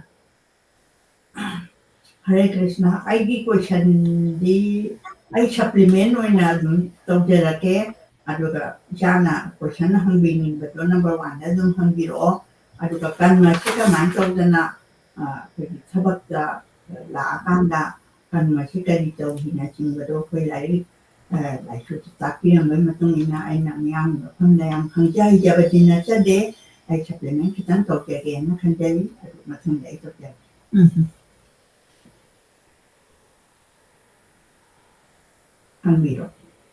akoina karma si doina pandikre ko adu masida yaw hodaba aina tazaba da adum tanghana paizage akoina ahan laman gi laigidaba khotkidaba kanda akoina ahan gi karma tawaina ritual se maina hainari se si gi relation adugi matang da kitang khangzani खरेक्टंग specific ओबे बि आबरे चे aidi akoina ahan ga laigidaba kanda na moigi ritual tawase akoi babagi karma sodli kaina maina haibasi yawidan adu je akoina karma haranga sai Ramanujana empasana cause and effect adu miyam gi different adu aidi akoi gi personally hai tare akoi de apply tawba yaba duga aina tajaba kanda mu ngasai gi akoi gi ritual si su karma ina kauri si gi relation इसी मस यम नुंगाई जे मसी को हम पुखल पिरे बेसे अखोई की मसे थाइना अखोई चुम ताजरक बद मसे लोन्ड्रई हाइबा अमा हाइने लोन की ओइबा अखोई मसे मसे अखोइना संस्कृत हाइरागन अपभ्रंशा सो हाइ लेजरिबो वाहाई सिदगी खगा सुम थाइदरक बदगी मागी यूजेस खेनरक बसे अखोई खुगदम हाइजरब कांदा भक्ति कटलू हाइ मजे हंगनये मैमसु भक्ति कट पाइसे लाए मांग खोरमबा अहल मन खोरमबा से भक्ति कट पाइने भक्ति कले बदो अइना खोरम जबदुदा एगी वखल सिने हाइजरि ईश्वर ओजा गुरुदा अहल मन सिने अइना अनुरुक्तबा मखोइदा चंजरि बदु मदुबने भक्ति हाइरे बेसिने एक्टु बदि खोरमबा हाइ अदे कोइ कर्म अहल मन सिंगे कर्म पाथोकपा देव कर्म पाथोकपा हाइरे बेसे थबक अमा तौरी मखोइ सिमबा असिदी अखोइ कर्म कांदगी प्रोसेस हम ओइगिबदु मदुदगी सुम से वहाइ जे थंगधरा आगा सुम लेहौब जातनी अदुना मसे अखोइ कर्म पांथोइ हाइबसिदी करिगुम्बा रिचुअल सिंगदुबु अखोइगी लोन सिदा मसे खरा लाइना खंगनबगिदमकदा सुम थमगिबरायना खंजेइसि मसे मति थंगै से भाइरगदि मागी एक्जेक्ट डेफिनेशन हाइबा कांसदा अखोइना कनो कर्म हाइबा कांसिददी मसी चप चाबा डेफिनेशन होजे अखोइना नरग्रिबा सिंगदुन है अमना अखोइ हाइजबा कांसिदा Manipuri loan da akhoi thaba ma tawba kansida ithanda thado ta holi haiba je akhoi masi thabak sibu aigi ata tai dawna hainai masi watabi da basu yai ata tai haiba sidi aigi thabak haiba natte haiba mun hairagadi ada akhoi da chana khi basi kan masi loan sida ada tai haiba di aggressor haiba ne migi yum mai thadok pa hu pijaba mi gi landum munba lam munba sibiya ba khulai na thaba asigum mayam se नखोई ji 6 kinds of aggressor हाइदन लई अद मखोई जी आता ताई हाइदन अखोई chapter 1 दसु यावरकनी भगवत गीता गी अद दुर्योधन से आता ताई ने हाई अद अखोई न मणिपुरी लोन मणिपुर दो सिनर बकांद दी हुजी हाई आता ताई से पूरा मागी तोंगान बा कॉन्टेक्स्ट अमदा सिनगरे अद मसे अखोई ना कम्युनिकेशन द लाइक पा अमदी नसाई की मैसेज और इंफॉर्मेशन से कन्वे तौबदा लाइक पोइना asum sina gibani haidan hamjagi sismati okay Nama ko kurang jadi segi matun ka pada aina kita difference na ba ma mien jabani samna haya pada tayo miyo di mapo kita ma ilambi amle lamrong yang khang le om danate aduda man la na chalura ba mi amabu dharma guru singchina ma cheka maina अफबा लंबी the सलहन जगे हैना आइना जमन तंपी जरा दा रत्नाकर दक्षा है बदगी मरम दाई संदोक जगे याम खंगे बनाते रत्नाकर दक्षा सी amna mi hatpa dugal tauba kambi chumba khoi aki fi bagi ken ma chumon de loin le adai da ma che ken no tauba straight at padimi oiba haina khona cha ba mai nu pi tha kani mai mama tha kani mai mong mong tha kan ne ru man jong tha kan ne ha se ma lambi che la mang na ba aduna mana akhoi ge mi che ha la ga khana lu pa he mun ba ade ki lu pa ro ga ma gi mu man thi chum pu ba ma stre ti cha le ne adu mai sa ti de am ti na lan adu no ma di muni di shitare kan ma na thing nei ma chi ki dem stre ta panina akhoi ge krishna na kan khobyan bi ba hai ba tare Kenapa muni di sitare sina nijar pacien Hawaii to mana ron mun toke.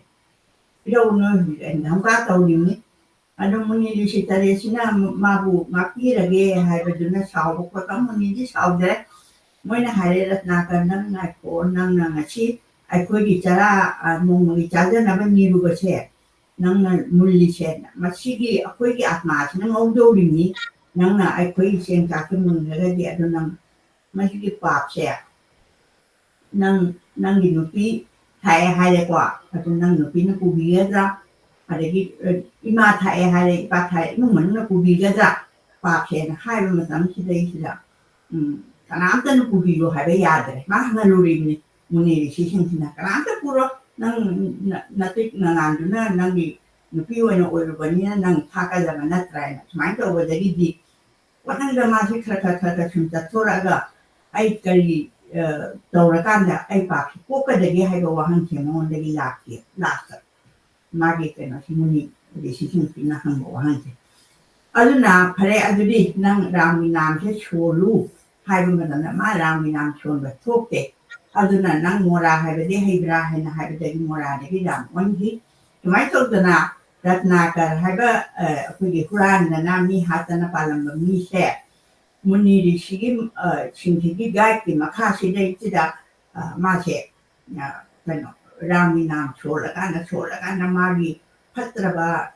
kano uncha da pakwa imu man de le ba ha de le ba no ma che sam thok la kan da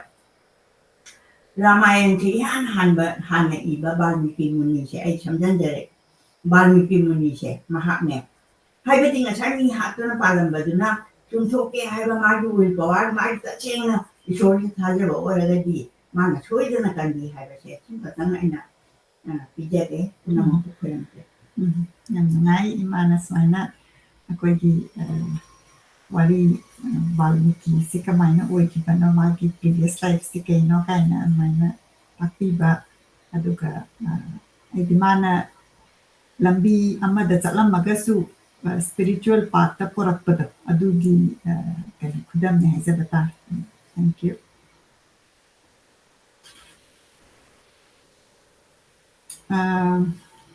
dagi ngasagi Ramanuja na takpibadako koigi scripture gi matung inna masigi point se dum kara repeat oina su haibigre habidi akoina karma hairakanda ngasagi cause and effect se afaba tawrasu fattaba tawrasu animak sigi karma lakaneba do karma sigi karma lakpa habidi karma do the bondage laiganeba aduna bondage se lai tanaba bondage se lai ragadi ngasagi Ramanujan hairisi rebirth lomdam lakadoineba aduna hoi mayamgi common knowledge oirambasi yai oirambasi yai ado koina rebirth harakanda khara manamu rebirth si taubase it's a desire haita the rebirth natra dikarino what else is there what is in adugi question ama kana tawni ko ide aina afaba karma tawragati sida laaga amuk am nungai leidoini ngasa haikre ko ngasa rebirth tawbasida na kunba dagi sakazaba dagi family afaba di amuk rebirth tawrapayai adagi adugi gun mayam duna amuk ma adugi birth to the hangde ko magi aduda amuk tawraga dum circle da leidoineba. So my question is, masi common knowledge Ramanuja hoi gumba scripture am naina ba na the common knowledge rangani adubu what is that like you are trying to tell right to all of us sigi rebirth sinata badakarino samadhi phangba kaidura lai gi khya dadum leibadura khoigi ritual da sumi legidabase aidi rebirth tawjage kaina tawraga adum khoi sarat ambadasu maina podcast yam tawbadu unare adugi tu kitang yam chawba topic pudi oire ko adu kitang adugi yam thadajari chebusu madam na su haibi chebudo isu tung injury akoi ichina budi haibire akoi yam na naja bhai na akoi yam ka khungjab na chade ahal laman oza guru jing hira thambiram ba lukha khaija batari kuna thambiram ba pibire ba sing ado kuna khunga charaga masidi phajaina hairaga mayam mang thamjaba haktani masi aigi isagi obe wadi am tawjaba na chade masidi rebirth tumi akoina thaba ama torba kanda tungda afaba am phangningi haiba jim hawna sani rebirth amu polak kana mathang ama pok da karian afaba da pok haiba se masi yamna common oiba understanding suni adubu polak pataragadi akoin hoji pokpa siba ahal oiba laina na ba haiba situation mari ama thengaragani maji awaba ni haiba yadre masi mathak se da awaba makal hum amagong pisali आधि भौतिक आधि दैविक आध्यात्मिक क्लेश क्लेश है सब क्लेश है बदी मिजरीज है बदी ए मिजरीज है बसे मणिपुर दा करम हाइना हंजगदा बन है चप चप खिंजे अवाब दम है से जय नम अवाब से तो सिंसे मसिदा आधि भौतिक है बदी अतोप जीवन बि अवाब कांगा से असुवारे मीना करिगुंबा कोइना बोम पोखा हले नोमे कपलमे करिगुम तर अदुसु वारे अतोप जीवन बि अवाब ने मसिना अदई आधि दैविक है प्रकृति दे फंग अवाब नोंग याम कना चूरे वारे नोंग चूदरे वारे नुंसा सारे दुसुवा नुंसा सादर सुवारे इंगमना जोआ हारे वारे हाइबा सिंगसे मसि अकोना मसिदगी मसि लेफन मदि अमता ngमदब जोआ हा बस लेप अको लेफन ngमदि मसि सुम खांग बताबन इसिंग चावरे मसि खांग बताबन नोंग चूदरे खांग बताबन अद मसि अवाबनि मसि अदगी अमुक आध्यात्मिक है body amasung mind na biba awab ai nan nuksijaba kana gum leikidre ai ware cha pase kharian cha sulure madu hakchan nungwai de madu su ware adu haiba awaba singse masi mayam yom leibani na handage poksu pangani mathanga poksu pangani anybody jagasde pokla iba haibase masti jail ne akoi punishment pe ne masi sigi jagasde ai dik punishment haibadi kaino correction tawri bani jaga se masi why ko aina phana hoda daga su masi degi awaba gi baham ni adu tar ai se lam hen masi yadre na ai se maram bo oge na samaj leibi yana ba haibani adu masi jail degi jail haiba se akoina masi desina loida bra haiba masi loidi jail haiba ji pikhra ba jaga ne kuna any city or society amada jail city ma kachina ma lega dori bane asenga punji sidi jail manung lebi nate jail gi mapana tho kan aseng punji hago dori bane ai gi no ai na yam freedom moina ai gi maru apang tinajaba ai gi thabak tawjaba ai gi punji ma chapta hinjaba haibadu asumai tawdana masigi pokpa sibagi kun uri ba masigi material world se masidi akoi complete creation sigi 1/4 khatane hai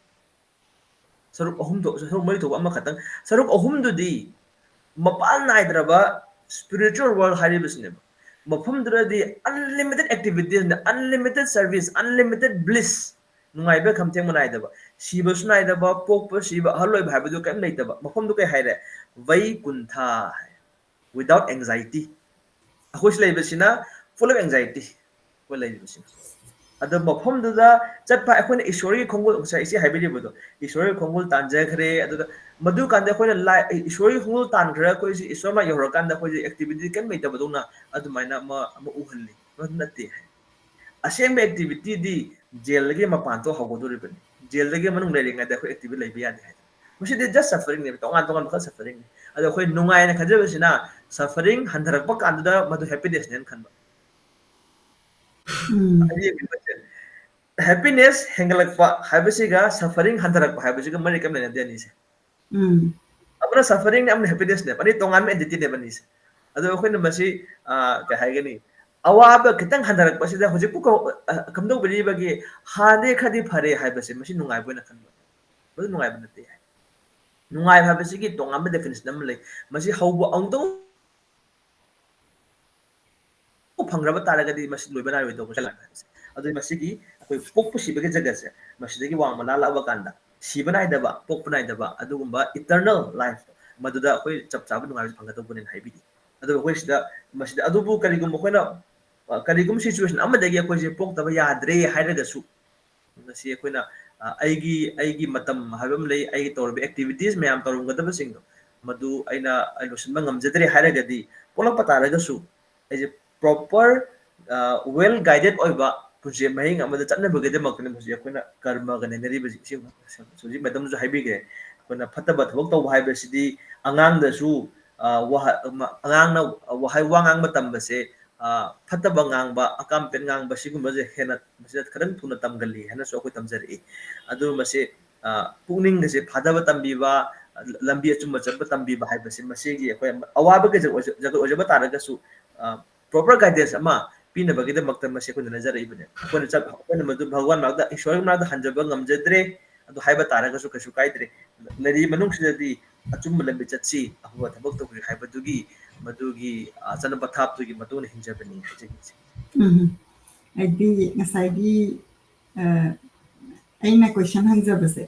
ayamba matamda like very different corner dagi lakpa haitare haidi more from a non-believer. Okay, you know, material world se the look pagalai basina spiritual knowledge na tragana spirituality se expose tau ba explore tau dreba mi se ko khang da bas de akoi spiritual worlds akoi ki material worlds na loire si jail na te na khallaga legzari ne ba de ramanuja na hairi sina hujir sina sidi jail da lai baga chama nai akoi gi bondage se akoi physical world si da akoi se si gi makha po na lai ne ba physical body ki pain whatever right akoi gi physical world se sidagi hento oba matung du da ne ba like that's vaikunda and hai se si na ultimate ne si ni ba tumba aduna rebirth si la isi akoi gi karma se ngasai gi bondage karma si cycle da dum chatpagi rebirth se ngasai gi dum koktribo dum laktoi ne ba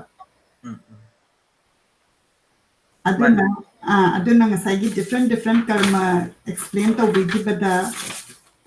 karma karma sina phatta barom da chatkiba karma kanta karma yoga si habidi akoina conscious oina lai gi makhada haitare akoina any akoi gi responsibility akoi gi thabak tawba si lai gi makhada tawragadi ꯑꯩꯈꯣꯏꯅ ꯃꯥꯒꯤ ꯑꯥꯎꯠꯀꯝꯗꯨꯗ attach ꯑꯣꯏꯗ꯭ꯔꯒꯗꯤ ꯀꯔꯃꯒꯤ bondage two ꯗ ꯂꯩꯔꯣꯏ ꯑꯩꯅ ꯍꯥꯏꯁꯤ ꯌꯥꯝꯗꯤ ꯁꯝꯃꯔꯥꯏꯖ ꯑꯣꯏꯔꯦ ꯑꯗꯨꯕꯨ like ꯏꯁ ꯌꯥꯝꯅ ꯆꯝꯕ ꯖꯁ ꯌꯥꯝ ꯁꯤꯝꯄ꯭ꯂꯤꯐꯥꯏꯠ ꯇꯔꯝꯗꯣ ꯍꯥꯏꯖꯔꯒꯗꯤ ꯏꯆꯦ ꯃꯁꯤ ꯏꯍꯥꯟ ꯍꯥꯟꯕꯗ ꯃꯁꯤ ꯑꯩꯍꯥꯛꯅ ꯍꯥꯏꯖꯕ ꯅꯠꯆꯗꯦ ꯌꯦꯁ ꯃꯁꯤ ꯀ꯭ꯔꯤꯁꯅ ꯍꯥꯏꯕꯤꯕꯅꯤ ꯎꯝ ꯑꯗꯨꯗ ꯑꯩꯈꯣꯏꯅ ꯄꯨꯟꯁꯤꯁꯤꯗ ꯑꯩꯅ ꯆꯠꯂꯤꯕꯁꯦ ꯀꯔꯝꯕ ꯂꯝꯕꯤꯗ ꯆꯠꯄꯤꯅꯤꯡꯕꯅꯣ ꯍꯥꯏꯕꯁꯤꯃꯗꯤ ꯑꯍꯥꯟꯕꯗ ꯑꯩꯈꯣꯏ ꯌꯦꯡꯖꯕ ꯇꯥꯔꯦ ꯑꯩꯈꯣꯏꯅ ꯃꯁꯤ ꯑꯩꯅ ꯍꯥꯏꯖꯔꯤꯕꯁꯤꯃꯛ ꯏꯟꯗꯕ ꯌꯥꯗꯦ ꯍꯥꯏꯗꯅ ꯒꯤꯠ ꯅꯝꯖꯕꯁꯨ ꯅꯠꯆꯗꯦ ꯑꯗꯨ ꯃꯁꯤ ꯍꯣꯏ ꯃꯥꯒꯤ ꯑꯟꯗꯔꯁꯇꯦꯟꯗꯤꯡꯒꯤ ꯃꯇꯨꯡ ꯏꯟꯅ ꯃꯌꯥꯝꯁꯤꯅ ꯃꯤꯁꯤ ꯂꯣꯏ ꯆꯠꯅꯕ ꯉꯥꯛꯇꯅꯤ ꯑꯗꯨꯕꯨ ꯑꯩꯈꯣꯏꯅ ꯏꯁꯣꯔꯅ ꯍꯥꯏꯕ ꯂꯝꯕꯤꯁꯦ ꯃꯁꯤꯗꯤ ꯑꯆꯨꯝꯕ ꯂꯝꯕꯤ ꯑꯣꯏꯒꯗꯧꯔꯤꯕꯅꯤ ꯑꯗꯨ ꯃꯁꯤ ꯑꯩꯅ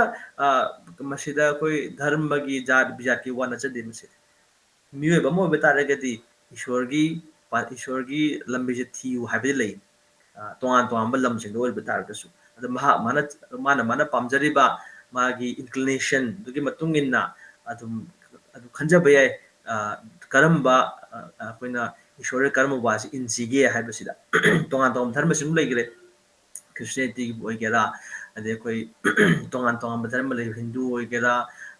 ꯃꯨꯁꯂꯤꯝ ꯑꯣꯏꯒꯦꯔꯥ ꯑꯩꯈꯣꯏ ꯇꯣꯉꯥꯟ ꯇꯣꯉꯥꯟꯕ ꯔꯤꯂꯤꯖꯟ ꯇꯣꯉꯥꯟꯕ ꯂꯩꯔꯤ ꯃꯌꯥꯝꯁꯦ ꯃꯁꯤꯗꯩꯁꯤꯗ ꯑꯩꯅ ꯆꯠꯅꯤꯡꯉꯤꯕ ꯂꯝꯕꯤꯁꯦ ꯀꯔꯝꯕꯅꯣ ꯍꯥꯏꯕꯗꯨꯅꯤ ꯑꯩꯅ ꯈꯜꯂꯤꯕꯁꯤꯅ ꯆꯨꯝꯃꯦ ꯍꯥꯏꯅ ꯆꯠꯄꯤꯅꯤꯡꯉꯤꯕ꯭ꯔꯥ ꯅꯠꯇ꯭ꯔꯒ ꯑꯩꯅ ꯈꯜꯂꯤꯕꯁꯤꯅ ꯃꯁꯤꯅꯗꯤ ꯄꯨꯟꯁꯤꯒꯤ ꯃꯄꯨꯡ ꯐꯥꯕꯁꯤꯃꯗꯤ ꯑꯣꯏꯔꯔꯣꯏ ꯑꯗꯨ ꯑꯣꯏꯕ ꯇꯥꯔꯒꯗꯤ ꯈꯔ ꯍꯦꯟꯕ ꯈꯔ ꯃꯄꯨꯡ ꯐꯥꯕ ꯄꯨꯟꯁꯤ ꯃꯍꯤꯡ ꯑꯃꯗ ꯑꯩ ꯆꯠꯆꯗꯕ ꯌꯥꯗ꯭ꯔꯦ ꯍꯥꯏꯅ ꯈꯟꯕꯤꯔꯛꯄꯗꯣ ꯃꯁꯤꯁꯤꯅ ꯑꯩꯒꯤ ꯁ꯭ꯇꯦꯞꯄꯤꯡ ꯁ꯭ꯇꯣꯟ ꯍꯥꯏꯕꯗꯤ ꯃꯁꯤ ꯏꯍꯥꯟ ꯍꯥꯟꯕ ꯑꯃ ꯄꯨꯟꯁꯤꯒꯤ ꯑꯩ ꯈꯣꯡꯐꯝ ꯑꯃ ꯁꯤꯟꯕ ꯗꯔꯀꯥꯔ ꯑꯣꯏꯕ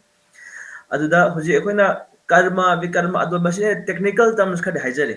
ꯏꯆꯝ ꯆꯝꯕ ꯋꯥꯗꯤ ꯀꯩꯅꯣ ꯍꯥꯏꯕ ꯀꯥꯟꯗ ꯑꯩꯒꯤ ꯄꯨꯛꯅꯤꯡꯅ ꯍꯥꯏꯔꯤꯕ ꯑꯩꯗꯤ ꯏꯝꯄꯔꯐꯦꯛꯅꯤ ꯏꯝꯄꯔꯐꯦꯛ ꯑꯣꯏꯔꯤꯕ ꯑꯩꯍꯥꯛꯁꯦ ꯑꯃꯁꯨꯡ ꯑꯩꯒꯤ ꯉꯁꯥꯏ ꯍꯥꯏꯖꯈ꯭ꯔꯦꯗꯅ ꯑꯩꯒꯤ ꯃꯥꯏꯟꯁꯤꯗꯤ ꯑꯩ ꯅꯠꯇꯦ ꯃꯥꯏꯟ ꯍꯥꯏꯕꯁꯤꯗꯤ ꯑꯦꯛꯁꯦꯞ ꯔꯤꯖꯦꯛꯅꯤ ꯃꯥꯅ ꯇꯧꯒꯗꯣꯏ ꯊꯕꯛꯁꯦ ꯃꯉꯣꯟꯗ ꯗꯤꯂꯤꯕꯔꯦꯁꯟꯒꯤ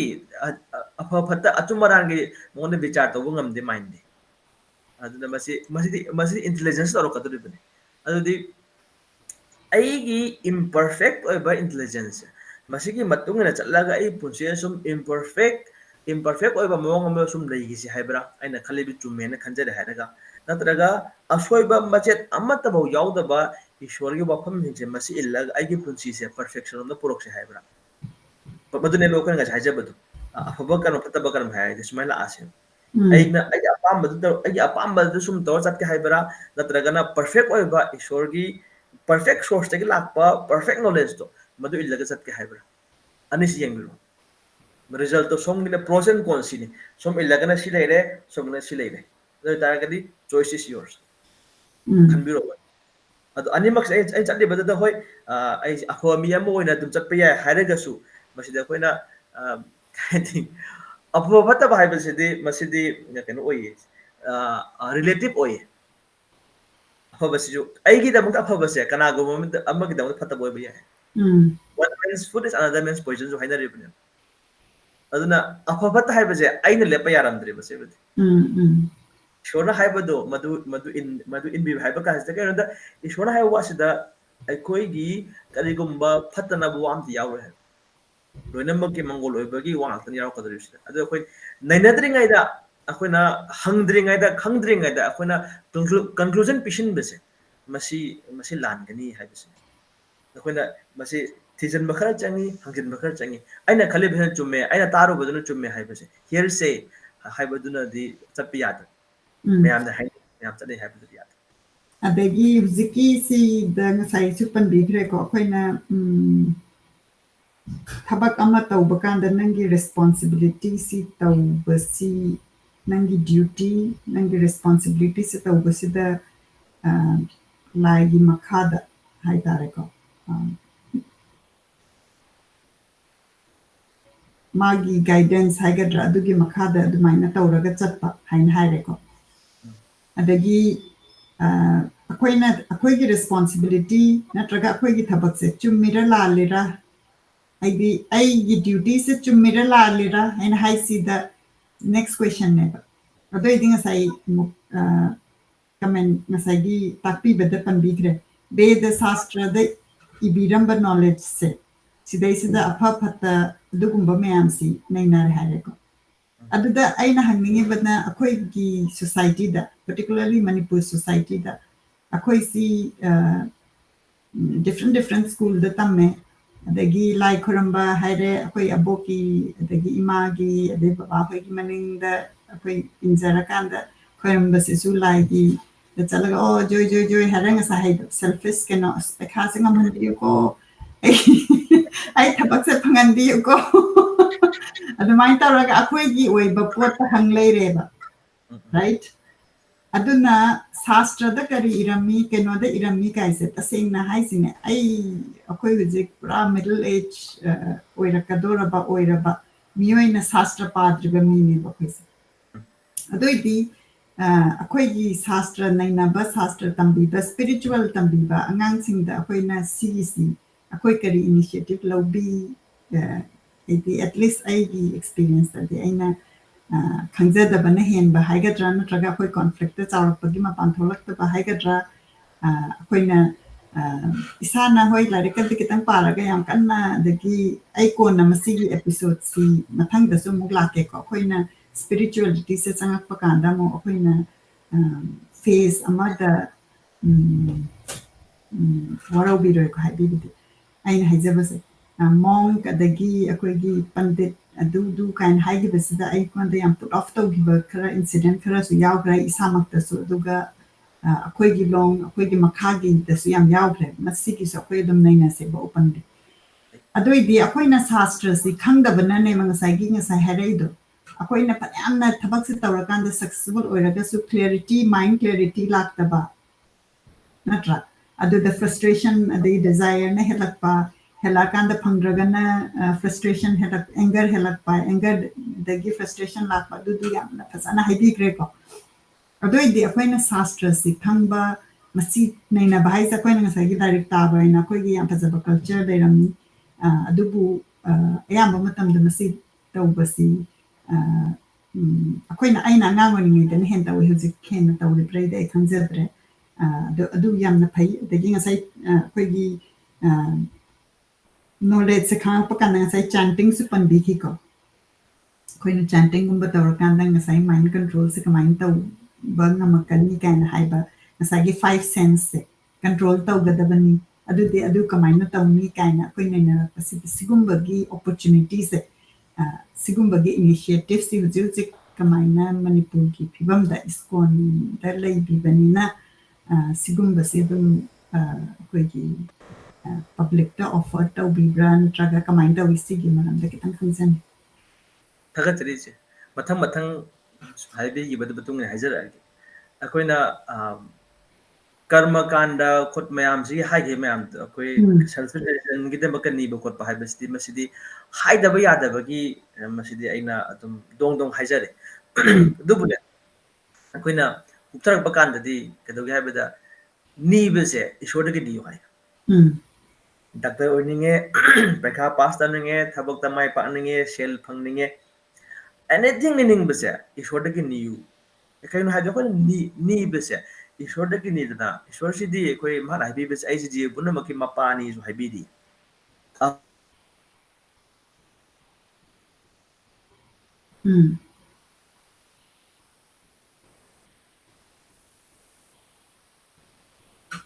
Ramanuja ki connection si ang tangay ni nasi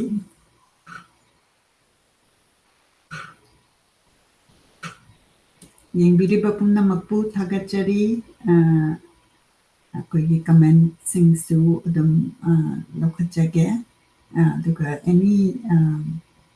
combining ba wahang le biri ka su offline da yang biri ba pumna magna dum hai biro dum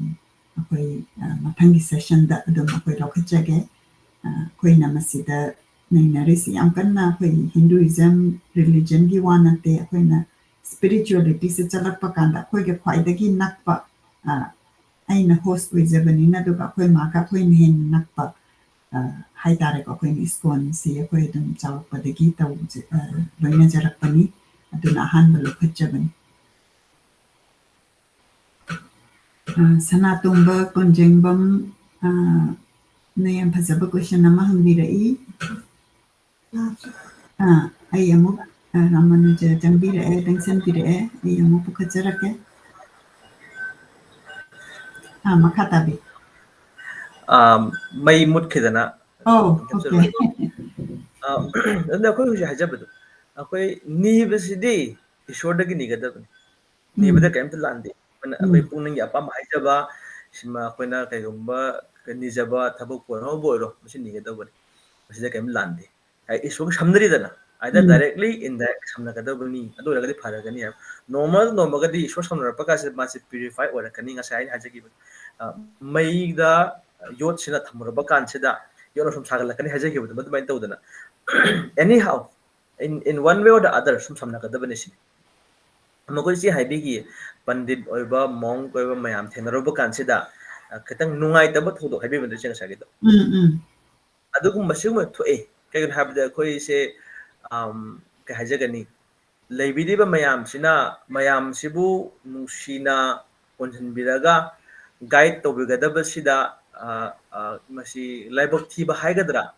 मिपुम खुदिमक से क्वालिफाइड ओइदबा अदुना मरम ओइदना मखोई से ताकथोक हाइजदब ओइबसु याई अदगी अल्टरियर मोटिव तोंगानबा मोटिवेशन खर लेरगा अदुमाइना कह हाइतारे धर्मगी लंबी सिबु चुमना मयामद उथोकपसी उथोक्तबा उथोकपा गमजदबा असिगुम्बा मयाम लेग्रे अखोय मणिपुर हिस्ट्री दा तोंगान तोंगानबा लमसिंग इतिहास दा मयाम लेग्रे मसिसे अदुना मसि थोक्तबा थोई मसि कुम नैनभम नैनबा दरकार ओइरि ngasidi yam phongna kaimta khoi kaim lot tabida sini haibado asoi puthokadabani asoi basing chumthokadabani akhoi konchakhot samaj ama haibasidi andagi masigi matung tarakpada ngasai akhoi mind control haire khole mayam amom da haigadi ichi khoina oja su leibidi ईश्वरगी वा हाइबसे जीव अमना अखोइना खंगबदा ख्वाइदगी नुंगाइबा ख्वाइदगी लाइबा वा ओगदबने इमा इपागी वा इमा इपा नुंसीजबसे मसीसे आइना ख्वाइदगी लाइना आइना भाब ताबा ngamद्रबा तारगदी कम हाइनागी पुजि हिंदोरिबा ngasi ijenasु oja madam bunungsi am nungsina asmana loina biriba amadi madam nasu iche hoi akhoi sibu yam nungsinu contribute thambiribase nungda yamna cham chamba nungsinabagi bhab tanabagi madug liching amma am leibagi damakna hai masigi chap manaba masi mari se ishwar akhoge lei habisi ईश्वर है मागी मिंजे तोान तोान मैम यूम मिंग कौई इमानबसने मिंग कौई स्कूल मिंग कौई असुमाइन तौदना अखोई मिंगे मैम लेब यारगदी जगत की मबूंग ईश्वर महाकी मिंगे मैम लेफम थोई मसीदे कछु ngaknya oide मागी लमदुगी मफम फिफम मतम मिसक की मतुंग इन्ना time place circumstances and person हैने मसीगी मतुंग इन्ना तोंगान बा मिंगदा तोंगान लीलादा तोंगान मसक उल्लगा महाकना मयामदा मेसेज पिबिदब ngakतनी अदुबु ईश्वरगी वाफम हाइबसिदी अखोइना खंगबदा ख्वाइ लाइब ओइगदब ओइसु ओइलिबे अदुना अखोइ मसी अखसा हाइबिउदि चेना अखोइदी स्पिरिचुअलिटी ममदे याम खंगजदे शास्त्र खंगजदे कछु काइदे चे अदुगे दमकने अखोइना ओजा थिनरिबसे शास्त्र खंगबद लायदना ओजा इसागी इरोन मैते लोन मणिपुरी से खंगदबदे अखोइ चेलगा मैडम मनाकद कुल्लुरिने अखोइ सुपरा तंबगी दमकता अदु ओजाना हाइबिरकन अखोइना पाबसिदने चे अखोइ लोइनमक धर्मगी वा हाइबि अखोइना पारगा चुम्मी पागदबनि नेगदबनि अदु ओजा याउदे यादे ओजा यावरबा कांददी सिदा सिलेरेको खुद से पाइबि खुद थिन ताकबिर कांददी अखोइदा यामना के हाइतारे के हाइगनी पॉइंटेड अखोइ वेल अखोइ के हाइतारे माइकई चुमना चटपा अदुगुम्बा एगी एफर्ट से मसी पिराबा कांददी रिजल्ट से फसना फंग असुमाइन तौदना ओजादी थीब चंगी अखोइना नैनरगप कांसिददी अखोइगी वेल विशर ओइबिबा अखोइबु नमथाक तबुयदबा अदु ओजा थीब चंगी अदु मसी मतंग सिदा अखोइना प्रेयर से याम मरु ओइ हाय ईश्वर ताबीदिना अखोइ हाइजरिबा अखोइ एगे थमोय लेरि पुनमक से अदुना यामना थमोय सेना खुरुम जगदबनी ईश्वर ने जगदबनी इबो अखोइ सुगुम्बदि खंजनिंगी नुना अखोइदा ताकपी तंबी बदम मतिक चाबा अदुगुम्बा ओजा सिपिना बियु हाइना खुरुम जौ हाय याम चमना सुमाय ताकपीरि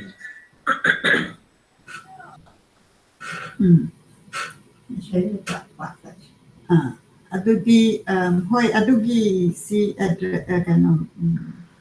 ꯑꯗꯨ ꯏꯆꯦ ꯅꯨꯡꯁꯥ ꯑꯃ ꯍꯥꯏꯕꯤꯈꯤꯕꯗꯣ ꯏꯁꯀꯣꯟꯅ ꯀꯩꯗꯧꯕꯤꯔꯤ ꯍꯥꯏꯕꯤꯒꯦꯗꯅ initiative ꯑꯩ ꯃꯁꯦ ꯏꯁꯀꯣꯟ ꯆꯨꯝꯃꯦ ꯏꯁꯀꯣꯟ ꯁꯣꯁꯥꯏꯇꯤ ꯑꯃꯅꯤ ꯑꯣꯔꯒꯅꯥꯏꯖꯦꯁꯟ ꯑꯃꯅꯤ ꯑꯗꯨ ꯃꯁꯤ ꯏꯟꯗꯤꯕꯤꯖꯨꯋꯦꯜꯂꯤ ꯑꯩꯈꯣꯏꯅ ꯑꯗꯨꯝ ꯃꯁꯤ ꯍꯣꯠꯅꯖꯕ ꯑꯗꯨꯝ ꯌꯥꯕ ꯊꯕꯛ ꯉꯥꯛꯇꯅꯤ ꯑꯗꯨꯒ ꯑꯩꯈꯣꯏ ꯏꯆꯦꯅ ꯏꯁꯀꯣꯟꯒꯤ ꯋꯥ ꯍꯥꯏꯕꯤꯔꯕꯅꯤꯅ ꯑꯩꯈꯣꯏꯅ ꯌꯥꯝ ꯄꯥꯛ ꯆꯥꯎꯅꯃꯛꯇꯤ ꯑꯩꯈꯣꯏ ꯍꯧꯖꯤꯛꯁꯦ ꯑꯩꯈꯣꯏ ꯇꯧꯖꯕꯁꯤ ꯉꯝꯖꯗ꯭ꯔꯦ ꯂꯩꯕꯥꯛꯀꯤ ꯏꯔꯥꯡ ꯂꯩꯕꯅꯤꯅ ꯑꯗꯨꯅ ꯑꯩꯈꯣꯏ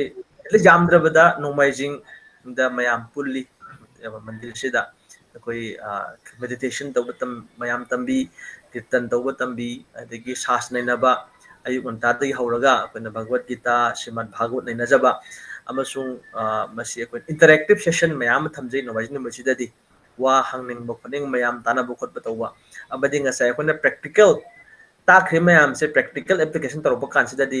ꯑꯩꯈꯣꯏ ꯃꯁꯤꯒꯤꯗꯃꯛꯇ ꯁꯦꯕꯥ ꯇꯧꯖꯕ ꯍꯥꯏꯕꯁꯦ ꯑꯩꯈꯣꯏꯅ ꯇꯥꯔꯨꯔꯤꯕ ꯈꯣꯠꯂꯤꯕ ꯃꯌꯥꯝ ꯉꯁꯥꯏ ꯀꯔꯃ ꯀꯔꯤ ꯍꯥꯏꯖꯒꯦ ꯃꯌꯥꯝ ꯃꯁꯤꯒꯤꯗꯃꯛꯇ ꯃꯌꯥꯝ ꯄꯨꯜꯂꯒ ꯁꯦꯕꯥ ꯇꯧꯃꯤꯟꯅꯕ ꯑꯩꯈꯣꯏꯅ ꯀꯨꯝꯍꯩ ꯐꯦꯁꯇꯤꯚꯦꯜ ꯍꯥꯏꯕꯁꯦ ꯑꯃꯔꯣꯝꯗ ꯍꯥꯏꯔꯒꯗꯤ ꯑꯩꯈꯣꯏꯅ ꯉꯁꯥꯏ ꯇꯥꯖꯔꯤꯕ ꯑꯃꯗꯤ ꯅꯩꯅꯖꯔꯨꯔꯤꯕ ꯂꯥꯏꯔꯤꯛꯇ ꯀꯩꯗ ꯄꯥꯖꯔꯨꯔꯤꯕ ꯃꯌꯥꯝꯁꯦ ꯃꯁꯤ ꯑꯩꯅ ꯄ꯭ꯔꯦꯛꯇꯤꯀꯦꯜꯂꯤ ꯑꯦꯄ꯭ꯂꯥꯏ ꯇꯧꯕ ꯌꯥꯅꯕꯒꯤꯗꯃꯛꯇꯅꯤ ꯑꯩꯈꯣꯏꯅ ꯀꯨꯝꯍꯩ ꯍꯥꯏꯅꯔꯤꯕꯁꯦ ꯍꯥꯏꯗꯤ ꯁꯨꯝꯃꯇꯪꯒꯤ ꯑꯩꯈꯣꯏꯅ ꯂꯥꯡꯊꯣꯛꯎꯕ ꯈꯣꯠꯂꯨꯕ ꯋꯥꯈꯛ ꯅꯠꯇꯕ ꯑꯁꯨꯃꯥꯏꯅ ꯃꯁꯤꯒꯤ ꯈꯨꯗꯣꯡꯆꯥꯕꯁꯦ ꯑꯩꯈꯣꯏ ꯄꯤꯖꯩ ꯑꯃꯁꯨꯡ ꯄꯤꯅꯕ ꯍꯣꯠꯅꯖꯩ ꯑꯗꯨꯒꯁꯨ ꯑꯩꯈꯣꯏ ꯅꯨꯡꯇꯤꯒꯤ ꯑꯣꯏꯅ ꯑꯩꯈꯣꯏ ꯅꯍꯥꯟ ꯅꯣꯡꯃꯁꯨ ꯃꯦꯗꯝ ꯂꯦꯡꯕꯤꯔꯛꯑꯝꯃꯤ ꯃꯪꯒꯜ ꯑꯥꯔꯇꯤ ꯑꯌꯨꯛ ꯉꯟꯇꯥꯒꯤ ꯑꯥꯔꯇꯤꯁꯤ ꯁꯤꯗꯩ ꯍꯧꯕꯁꯤꯅ ꯅꯨꯃꯤꯗꯥꯡꯒꯤ ꯄꯨꯡ 8-8:30 ꯑꯣꯏꯕ ꯑꯩꯈꯣꯏ ꯁꯣꯌꯣꯟ ꯑꯥꯔꯇꯤ ꯍꯥꯏꯅ ꯂꯩꯔꯤꯕꯁꯦ ꯃꯁꯤꯗꯩꯁꯤꯗ ꯑꯥꯔꯇꯤ ꯄꯨꯝꯅꯃꯛꯁꯤꯒꯤ ꯈꯨꯗꯣꯡꯆꯥꯕꯁꯦ ꯃꯌꯥꯝꯗ ꯄꯤꯖꯔꯤ ꯑꯃꯁꯨꯡ ꯂꯦꯡꯕꯤꯔꯛꯑꯒ ꯃꯌꯥꯝꯁꯦ ꯋꯥ ꯍꯪꯕꯤꯕ ꯇꯥꯟꯅꯕꯤꯕ ꯃꯌꯥꯝ ꯂꯩꯕꯤꯔꯤ ꯑꯃꯁꯨꯡ ꯑꯣꯟꯂꯥꯏꯟ ꯀ꯭ꯂꯥꯁꯁꯨ ꯃꯌꯥꯝ ꯑꯃ ꯑꯩꯈꯣꯏ ꯁꯤꯟꯖꯔꯤ ꯇꯣꯉꯥꯟ ꯇꯣꯉꯥꯟꯕ ꯂꯣꯟꯁꯤꯗ ꯑꯍꯥꯟꯕꯗ ꯑꯩꯈꯣꯏ ꯏꯪꯂꯤꯁꯇꯒ ꯇꯧꯖꯔꯝꯃꯤ ꯑꯗꯣ ꯑꯩꯈꯣꯏ ꯃꯅꯤꯄꯨꯔꯗꯗꯤ ꯑꯍꯜ ꯂꯃꯟ ꯂꯩꯔꯤꯕ ꯈꯣꯠꯄ ꯏꯆꯤꯟ ꯏꯅꯥꯎ ꯃꯌꯥꯝ ꯂꯩꯕ ꯈꯣꯠꯄ ꯑꯣꯖꯥ ꯒꯨꯔꯨ ꯃꯌꯥꯝꯁꯤꯅ ꯑꯩꯈꯣꯏ ꯃꯅꯤꯄꯨꯔꯤ ꯇꯧꯁꯤ ꯍꯥꯏꯕꯤꯕꯗꯒꯤ ꯑꯩꯈꯣꯏ ꯃꯅꯤꯄꯨꯔꯤ ꯂꯣꯟꯗ ꯑꯣꯏꯅ ꯚꯒꯋꯠ ꯒꯤꯇꯥ ꯅꯩꯅꯖꯕꯅꯆꯤꯡꯕ ꯃꯁꯤꯒꯨꯝꯕꯁꯨ ꯄꯥꯡꯊꯣꯛꯆꯔꯤ ꯑꯃꯁꯨꯡ ꯀꯣꯔꯁ ꯃꯌꯥꯝꯁꯨ ꯑꯩꯈꯣꯏ ꯑꯗꯨꯝ ꯁꯤꯟꯖꯩ ꯃꯔꯛ ꯃꯔꯛꯇ ꯑꯁꯤꯒꯨꯝꯕ ꯁꯤ ꯈꯨꯗꯣꯡꯆꯥꯕꯁꯤ ꯄꯤꯅꯕꯒꯤꯗꯃꯛꯇ ꯌꯥꯝꯅꯗꯤ ꯄꯤꯛꯏ ꯑꯩꯈꯣꯏꯅ ꯍꯣꯠꯅꯖꯔꯤꯕꯁꯦ ꯃꯄꯥꯟ ꯂꯝꯗ ꯄꯥꯡꯊꯣꯛꯂꯤꯕ ꯃꯌꯥꯝ ꯌꯦꯡꯅꯔꯨꯕ ꯇꯥꯔꯒꯗꯤ ꯄꯔꯁꯦꯟꯇꯦꯖꯇ ꯌꯦꯡꯉꯨꯕ ꯇꯥꯔꯒꯗꯤ ꯌꯥꯝ ꯌꯧꯕ ꯅꯠꯆꯗ꯭ꯔꯤ ꯑꯗꯨꯕꯨ ꯃꯁꯤꯒꯤ ꯏꯆꯝ ꯆꯝꯅ ꯈꯔ ꯃꯈꯩ ꯍꯣꯠꯅꯖꯔꯤ ꯃꯁꯤꯗ ꯃꯌꯥꯝꯗ ꯈꯨꯗꯣꯡꯆꯥꯕ ꯂꯧꯕꯤꯕ ꯌꯥꯅꯕꯒꯤꯗꯃꯛꯇ ꯍꯥꯏꯗꯅ ꯃꯁꯤꯃ ꯊꯝꯖꯔꯤ ꯑꯁꯨꯝ ꯍꯥꯏꯖꯒꯦ ꯏꯆꯦ no ꯌꯥꯝ ꯅꯨꯡꯉꯥꯏꯖꯩ ꯑꯩꯅ ꯃꯌꯥꯝꯗ ꯑꯩꯈꯣꯏꯅ ꯑꯌꯥꯝꯕ ꯃꯇꯝꯗ ꯁ꯭ꯄꯤꯔꯤꯆꯨꯋꯦꯂꯤꯇꯤꯒꯤ ꯂꯝꯕꯤꯗ ꯆꯪꯉꯛꯄꯁꯦ ꯑꯌꯥꯝꯕ ꯃꯇꯝꯗ ꯍꯥꯏꯖꯔꯦꯀꯣ ꯑꯩꯅ ꯃꯁꯤꯗ ꯖꯦꯅꯔꯦꯂꯥꯏꯁ ꯇꯧꯕꯃꯛꯄꯨꯗꯤ ꯅꯠꯇꯦ ꯑꯩꯗꯤ ꯄꯨꯔꯥ ꯃꯤꯑꯣꯏꯕꯁꯦ ꯃꯥꯅ ꯌꯥꯝꯅ ꯋꯥꯕ ꯀꯥꯟꯗ ꯑꯗꯨꯃꯥꯏꯅ ꯆꯪꯉꯛꯄꯁꯨ ꯌꯥꯎꯋꯦꯀꯣ ꯃꯥꯒꯤ ꯀꯩꯝꯇ ꯃꯥꯒꯤ ꯈꯥꯡꯕ ꯉꯝꯕꯒꯤ ꯁꯛꯇꯤꯁꯦ ꯂꯩꯔꯛꯇ꯭ꯔꯀꯥꯟꯁꯤꯗ ꯄꯨꯔꯥ ꯁꯔꯦꯟꯗꯔ ꯇꯧꯕꯒꯤ ꯃꯣꯃꯦꯟꯁꯦ ꯑꯗꯨ ꯌꯧꯗ꯭ꯔꯤꯉꯩꯗ ꯍꯥꯏꯇꯥꯔꯦ ꯑꯩꯈꯣꯏꯅ ꯑꯉꯥꯡ ꯑꯣꯏꯔꯤꯉꯩꯗꯒꯤ ꯁꯨꯃꯥꯏꯅ ꯂꯩ ꯀꯥꯏꯅ ꯑꯗꯨꯃꯥꯏꯅ ꯇꯥꯛꯑꯝꯃꯒꯗꯤ ꯃꯤꯑꯣꯏꯕꯒꯤ ꯁ꯭ꯇꯔꯦꯡꯁꯦ ꯁ꯭ꯄꯤꯔꯤꯆꯨꯋꯦꯜ ꯁ꯭ꯇꯔꯦꯡꯁꯦ ꯍꯦꯟꯒꯠꯀꯅꯤ ꯑꯗꯨꯅ ꯑꯩꯅ ꯁꯨꯝ ꯌꯦꯡꯖꯕꯅꯤꯀꯣ ꯑꯩꯈꯣꯏꯅ ꯁꯤꯒꯨꯝꯕꯒꯤ ꯅꯣꯂꯦꯖꯁꯦ ꯑꯉꯥꯡ ꯑꯣꯏꯔꯤꯉꯩꯗꯒꯤ ꯁ꯭ꯀ꯭ꯔꯤꯞꯆꯔ ꯅꯣꯂꯦꯖ ꯍꯥꯏꯇꯥꯔꯦ ꯂꯥꯏ ꯈꯨꯔꯝꯕ ꯔꯤꯆꯨꯋꯦꯜ ꯑꯗꯨꯗꯨꯒꯗꯤ ꯑꯗꯨꯝ ꯑꯦꯁ ꯄꯥꯔꯠ ꯑꯣꯐ ꯗ ꯀꯜꯆꯔ ꯑꯗꯨꯝ ꯌꯥꯎꯕ ꯑꯗꯨꯒ ꯁ꯭ꯄꯤꯔꯤꯆꯨꯋꯦꯜ ꯁ꯭ꯇꯔꯦꯡꯁꯦ ꯉꯁꯥꯏꯒꯤ ꯁ꯭ꯀ꯭ꯔꯤꯞꯆꯔ ꯅꯣꯂꯦꯖꯁꯦ ꯉꯁꯥꯏ ꯍꯥꯏꯗꯣ ꯑꯗꯨꯗꯨ ꯍꯦꯟꯅ ꯌꯥꯎꯔꯒꯗꯤ ꯉꯁꯥꯏꯒꯤ ꯍꯦꯟꯅ ꯀ꯭ꯂꯤꯌꯥꯔ ꯑꯣꯏꯒꯗ꯭ꯔꯥ ꯍꯥꯏꯅ ꯈꯟꯖꯩ ꯑꯗꯨꯅ ꯑꯩꯈꯣꯏꯅ ꯃꯁꯤꯒꯤꯁꯦ ꯍꯦꯟꯒꯠꯄꯁꯦ ꯀꯃꯥꯏꯅ ꯍꯦꯟꯒꯠꯀꯅꯤ ꯂꯥꯏꯛ ꯍꯥꯎ ꯀꯨꯗ ꯑꯥꯏ ꯍꯦꯞ ꯒꯣꯠ ꯃꯣꯔ ꯀꯥꯏꯅ ꯕꯤꯐꯣꯔ ꯀꯥꯏꯅ ꯍꯪꯕꯗꯣ ꯑꯗꯨꯒꯤꯅꯤꯗ ꯑꯗꯣ ꯀꯣꯏꯁꯟꯗꯤ ꯌꯥꯝ ꯂꯩꯔꯤ ꯑꯗꯣ ꯑꯩ ꯀꯃꯦꯟꯠ ꯑꯃꯅꯤꯇꯪ ꯂꯧꯈꯠꯆꯒꯦꯀꯣ ꯑꯩꯈꯣꯏꯒꯤ ꯃꯤꯅꯤꯠꯁꯦ ꯄꯨꯡ 1:38 ꯁꯨꯔꯦ ꯑꯗꯨꯕꯨ ꯑꯩ ꯑꯃꯨꯛꯇꯪ ꯄꯥꯊꯣꯛꯆꯔꯛꯀꯦ ꯌꯦꯡꯕꯤꯔꯤ ꯑꯩꯈꯣꯏ ꯂꯣꯛꯇꯥꯛ ꯄꯥꯠ ꯃꯌꯥꯗꯒꯤ ꯈꯣꯏꯔꯥꯛꯄꯝ ꯕꯨද්ධ ꯁꯤꯡ ꯑꯩꯈꯣꯏꯒꯤ ꯔꯦꯒꯨꯂꯔ ꯂꯤꯁꯅꯔꯅꯤ ꯑꯩꯈꯣꯏꯒꯤ ꯍꯛꯆꯥꯡ ꯑꯁꯤ ꯑꯍꯤꯡꯕ ꯏꯁꯣꯔꯒꯤ ꯑꯁꯦꯡꯕ ꯂꯥꯏꯁꯪꯅꯤ ꯍꯥꯏꯅꯩ 5 ꯁꯦꯟꯁꯕꯨ ꯈꯨꯗꯨꯝ ꯆꯟꯕ ꯉꯝꯂꯕ ꯄꯨꯛꯅꯤꯡ ꯋꯥꯈꯤꯕ ꯋꯥꯔꯛꯆꯕ ꯉꯝꯃꯤꯕ ꯏꯁꯥꯅ ꯏꯁꯥꯕꯨ ꯃꯁꯛ ꯈꯪꯕ ꯉꯝꯖꯔꯤꯕ ꯏꯁꯣꯔ ꯃꯁꯛ ꯈꯪꯅꯕ ꯍꯧꯔꯕꯅꯤ ꯍꯥꯏꯅꯔꯤꯕꯁꯤꯒꯤ ꯃꯇꯥꯡꯗ ꯈꯔ ꯇꯥꯛꯄꯤꯔꯕꯗꯤ ꯅꯨꯡꯉꯥꯏꯖꯒꯅꯤ ꯈꯨꯔꯨꯝꯖꯔꯤ ꯑꯩꯈꯣꯏꯅ ꯑꯍꯥꯟꯕꯗ ꯄꯥꯊꯣꯛꯑꯀꯥꯟꯗ ꯑꯦꯛꯁꯄ꯭ꯂꯦꯅꯦꯁꯟꯁꯦ ꯃꯊꯪꯗ ꯑꯣꯏꯅ ꯄꯨꯡꯁꯤ ꯁꯨꯝ ꯍꯧꯖꯤꯟꯈ꯭ꯔꯕꯅꯤꯅ ꯅꯪꯍꯧꯔꯔꯣꯏꯗ꯭ꯔꯥ ꯍꯥꯏꯕꯒꯤ ꯃꯤꯄꯥꯏꯕ ꯑꯃꯁꯨ ꯄꯣꯛꯆꯔꯦ ꯑꯗꯨꯅ ꯀꯣꯏꯁꯟꯁꯤꯒꯤ ꯑꯟꯁꯥꯔꯁꯦ ꯃꯊꯪꯒꯤ ꯍꯧꯔꯛꯄꯗ ꯑꯣꯏꯅ ꯄꯤꯕꯤꯅꯕ ꯅꯤꯡꯁꯤꯡꯖꯔꯤ ꯍꯣꯏ ꯏꯃꯥꯅ ꯍꯥꯏꯁꯦ ꯑꯩꯈꯣꯏ ꯄ꯭ꯔꯣꯒ꯭ꯔꯥꯝꯁꯤ ꯌꯥꯝꯅ ꯁꯥꯡꯉꯦ ꯑꯗꯨꯅ ꯍꯥꯏꯐꯦꯠ ꯑꯩꯈꯣꯏꯒꯤ ꯀꯩꯅꯣꯁꯦ ꯀꯣꯏꯁꯟꯁꯦ ꯄꯥꯕꯤꯔꯒ ꯃꯊꯪꯒꯤ ꯁꯦꯁꯟꯗ ꯑꯣꯏꯅ ꯔꯥꯃꯥꯅꯨꯖꯟ ꯑꯦꯗ꯭ꯔꯦꯁ ꯇꯧꯕꯤꯒꯅꯤ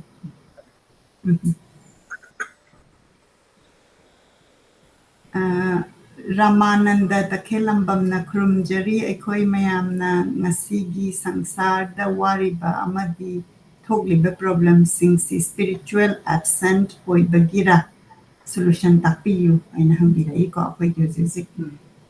ꯌꯥꯝꯅ ꯋꯥꯅ ꯑꯩꯈꯣꯏꯒꯤ ꯄꯥꯔꯇꯤꯀꯨꯂꯔꯂꯤ ꯃꯅꯤꯄꯨꯔꯗ ꯀꯣꯟꯐ꯭ꯂꯤꯛ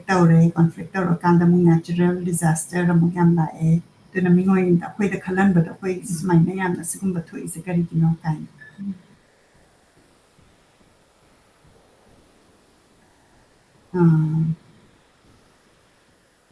ꯑꯗꯒꯤ ꯉꯁꯥꯏ ꯑꯩꯅ ꯍꯥꯏꯐꯦꯠ ꯄꯟꯕꯤꯈ꯭ꯔꯦ ꯑꯩꯈꯣꯏꯒꯤ ꯃꯊꯪ ꯇꯥꯔꯛꯄꯗ ꯑꯩꯈꯣꯏꯅ ꯑꯩꯈꯣꯏꯒꯤ ꯀꯜꯆꯔꯗ ꯑꯩꯈꯣꯏꯒꯤ ꯁꯥꯟꯇꯤꯗꯥꯁ ꯂꯥꯛꯑꯀꯥꯟꯗ ꯑꯩꯈꯣꯏꯅ ꯍꯤꯟꯗꯨꯏꯖꯝ ꯁꯟꯗꯣꯛꯄꯒꯤ ꯃꯇꯥꯡꯁꯤꯗ ꯃꯩꯇꯩ ꯃꯩ ꯊꯥꯈꯤꯕ ꯀꯩꯅꯣ ꯑꯗꯨꯒꯤ ꯋꯥꯔꯤꯁꯦ ꯂꯩꯕꯁꯤꯗ ꯑꯗꯨꯒꯤ ꯅꯨꯡꯉꯥꯏꯇꯕ ꯃꯌꯥꯝꯁꯦ ꯌꯥꯝ ꯂꯩꯅꯔꯤ ꯑꯗꯨꯒꯤꯁꯦ ꯑꯩꯈꯣꯏꯅ ꯁꯄꯔꯦꯠ ꯇꯣꯄꯤꯛ ꯑꯣꯏꯅ ꯑꯩꯈꯣꯏ ꯁꯣꯏꯗꯅ ꯅꯩꯅꯖꯔꯛꯀꯅꯤ ꯃꯌꯥꯝ ꯌꯥꯝꯅ ꯑꯗꯨꯝ ꯃꯁꯤꯒꯤ ꯃꯇꯥꯡꯁꯤꯗ ꯌꯥꯝꯅ ꯁꯥꯎꯅꯤꯡꯕ ꯑꯗꯨꯒ ꯕꯩꯁꯅꯕꯤꯖꯝ ꯑꯗꯒꯤ ꯍꯤꯟꯗꯨꯏꯖꯝꯒ ꯍꯥꯏꯔꯒ ꯃꯁꯤꯒꯤꯁꯤ ꯈꯜꯂ ꯀꯥꯟꯁꯤꯗ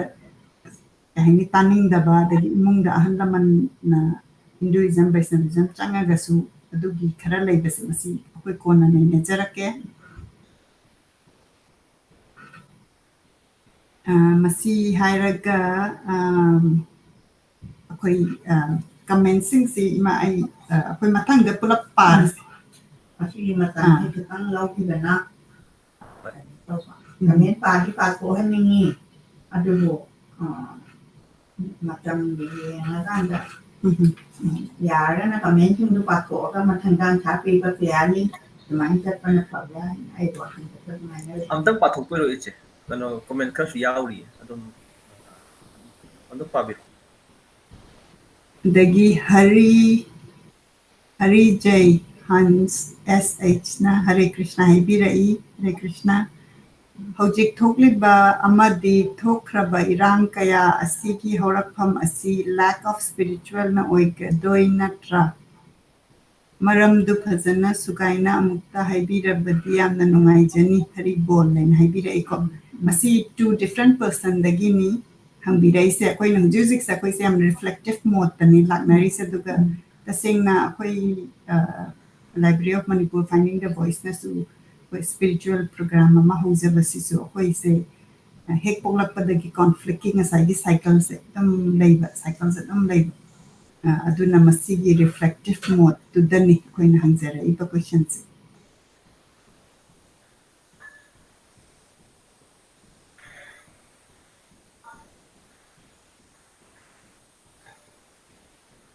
Sanatomba Konjengbamna usually bad cause amadi bad effects si karma haina engnajai edi patabaramda ko aduga good cause ki good effects su adum karma haigadra kari haina haigani haina hangbire ko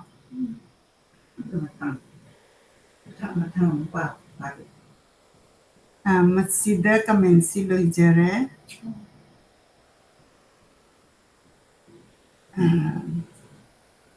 Ramanuja Daski Mingi Daski question nama hangbirai masina ko yamukona amuka ko inajara samna harabada aina Dr. Kanyabada Das manai happen aduna when a Das taliche man Krishna gi dama mana unchi on wiro na thado kan da changya thaba jai bumoche machi Krishna gi manai heba aduba dasida makhan yam lei kali das haibasina aina sai panjariba kalidasi maramda ek panjara ado kalidasi na kali ningba kali gimana cuman dum aku hot pada dia huna cuman lai cuman kok kumbe Ikan dia nak kumbaya betul ayat dum aina kita oi ba dengan sai kan ma hai kan nak hatta bang kan mana teh ni dia kan makon apa bagi cu kana dum piapa ado kata bagi cu mana dum mari kan maduna perlu jeraga di mari pondro dum la ina hai ben ado mana ko na mana lo la dum nasi tahu pada ko cacat mana mak ko yang deh semua betul yang deh ado aku yang matang asita minit punga maga 45 minutes sudah tu matangi program sih masih dah kau isi amuk kau yang aku sebab anger sih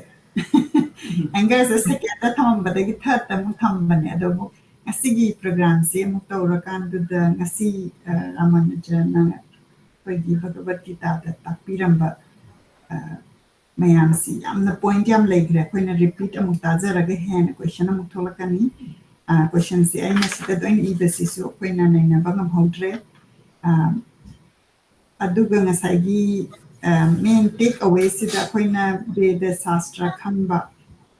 knowledge sih khangba magi manakta hen jangbai sih dah kau yang larik tawa sih aku sini kau kau yang larik tawa ina music already sincere kau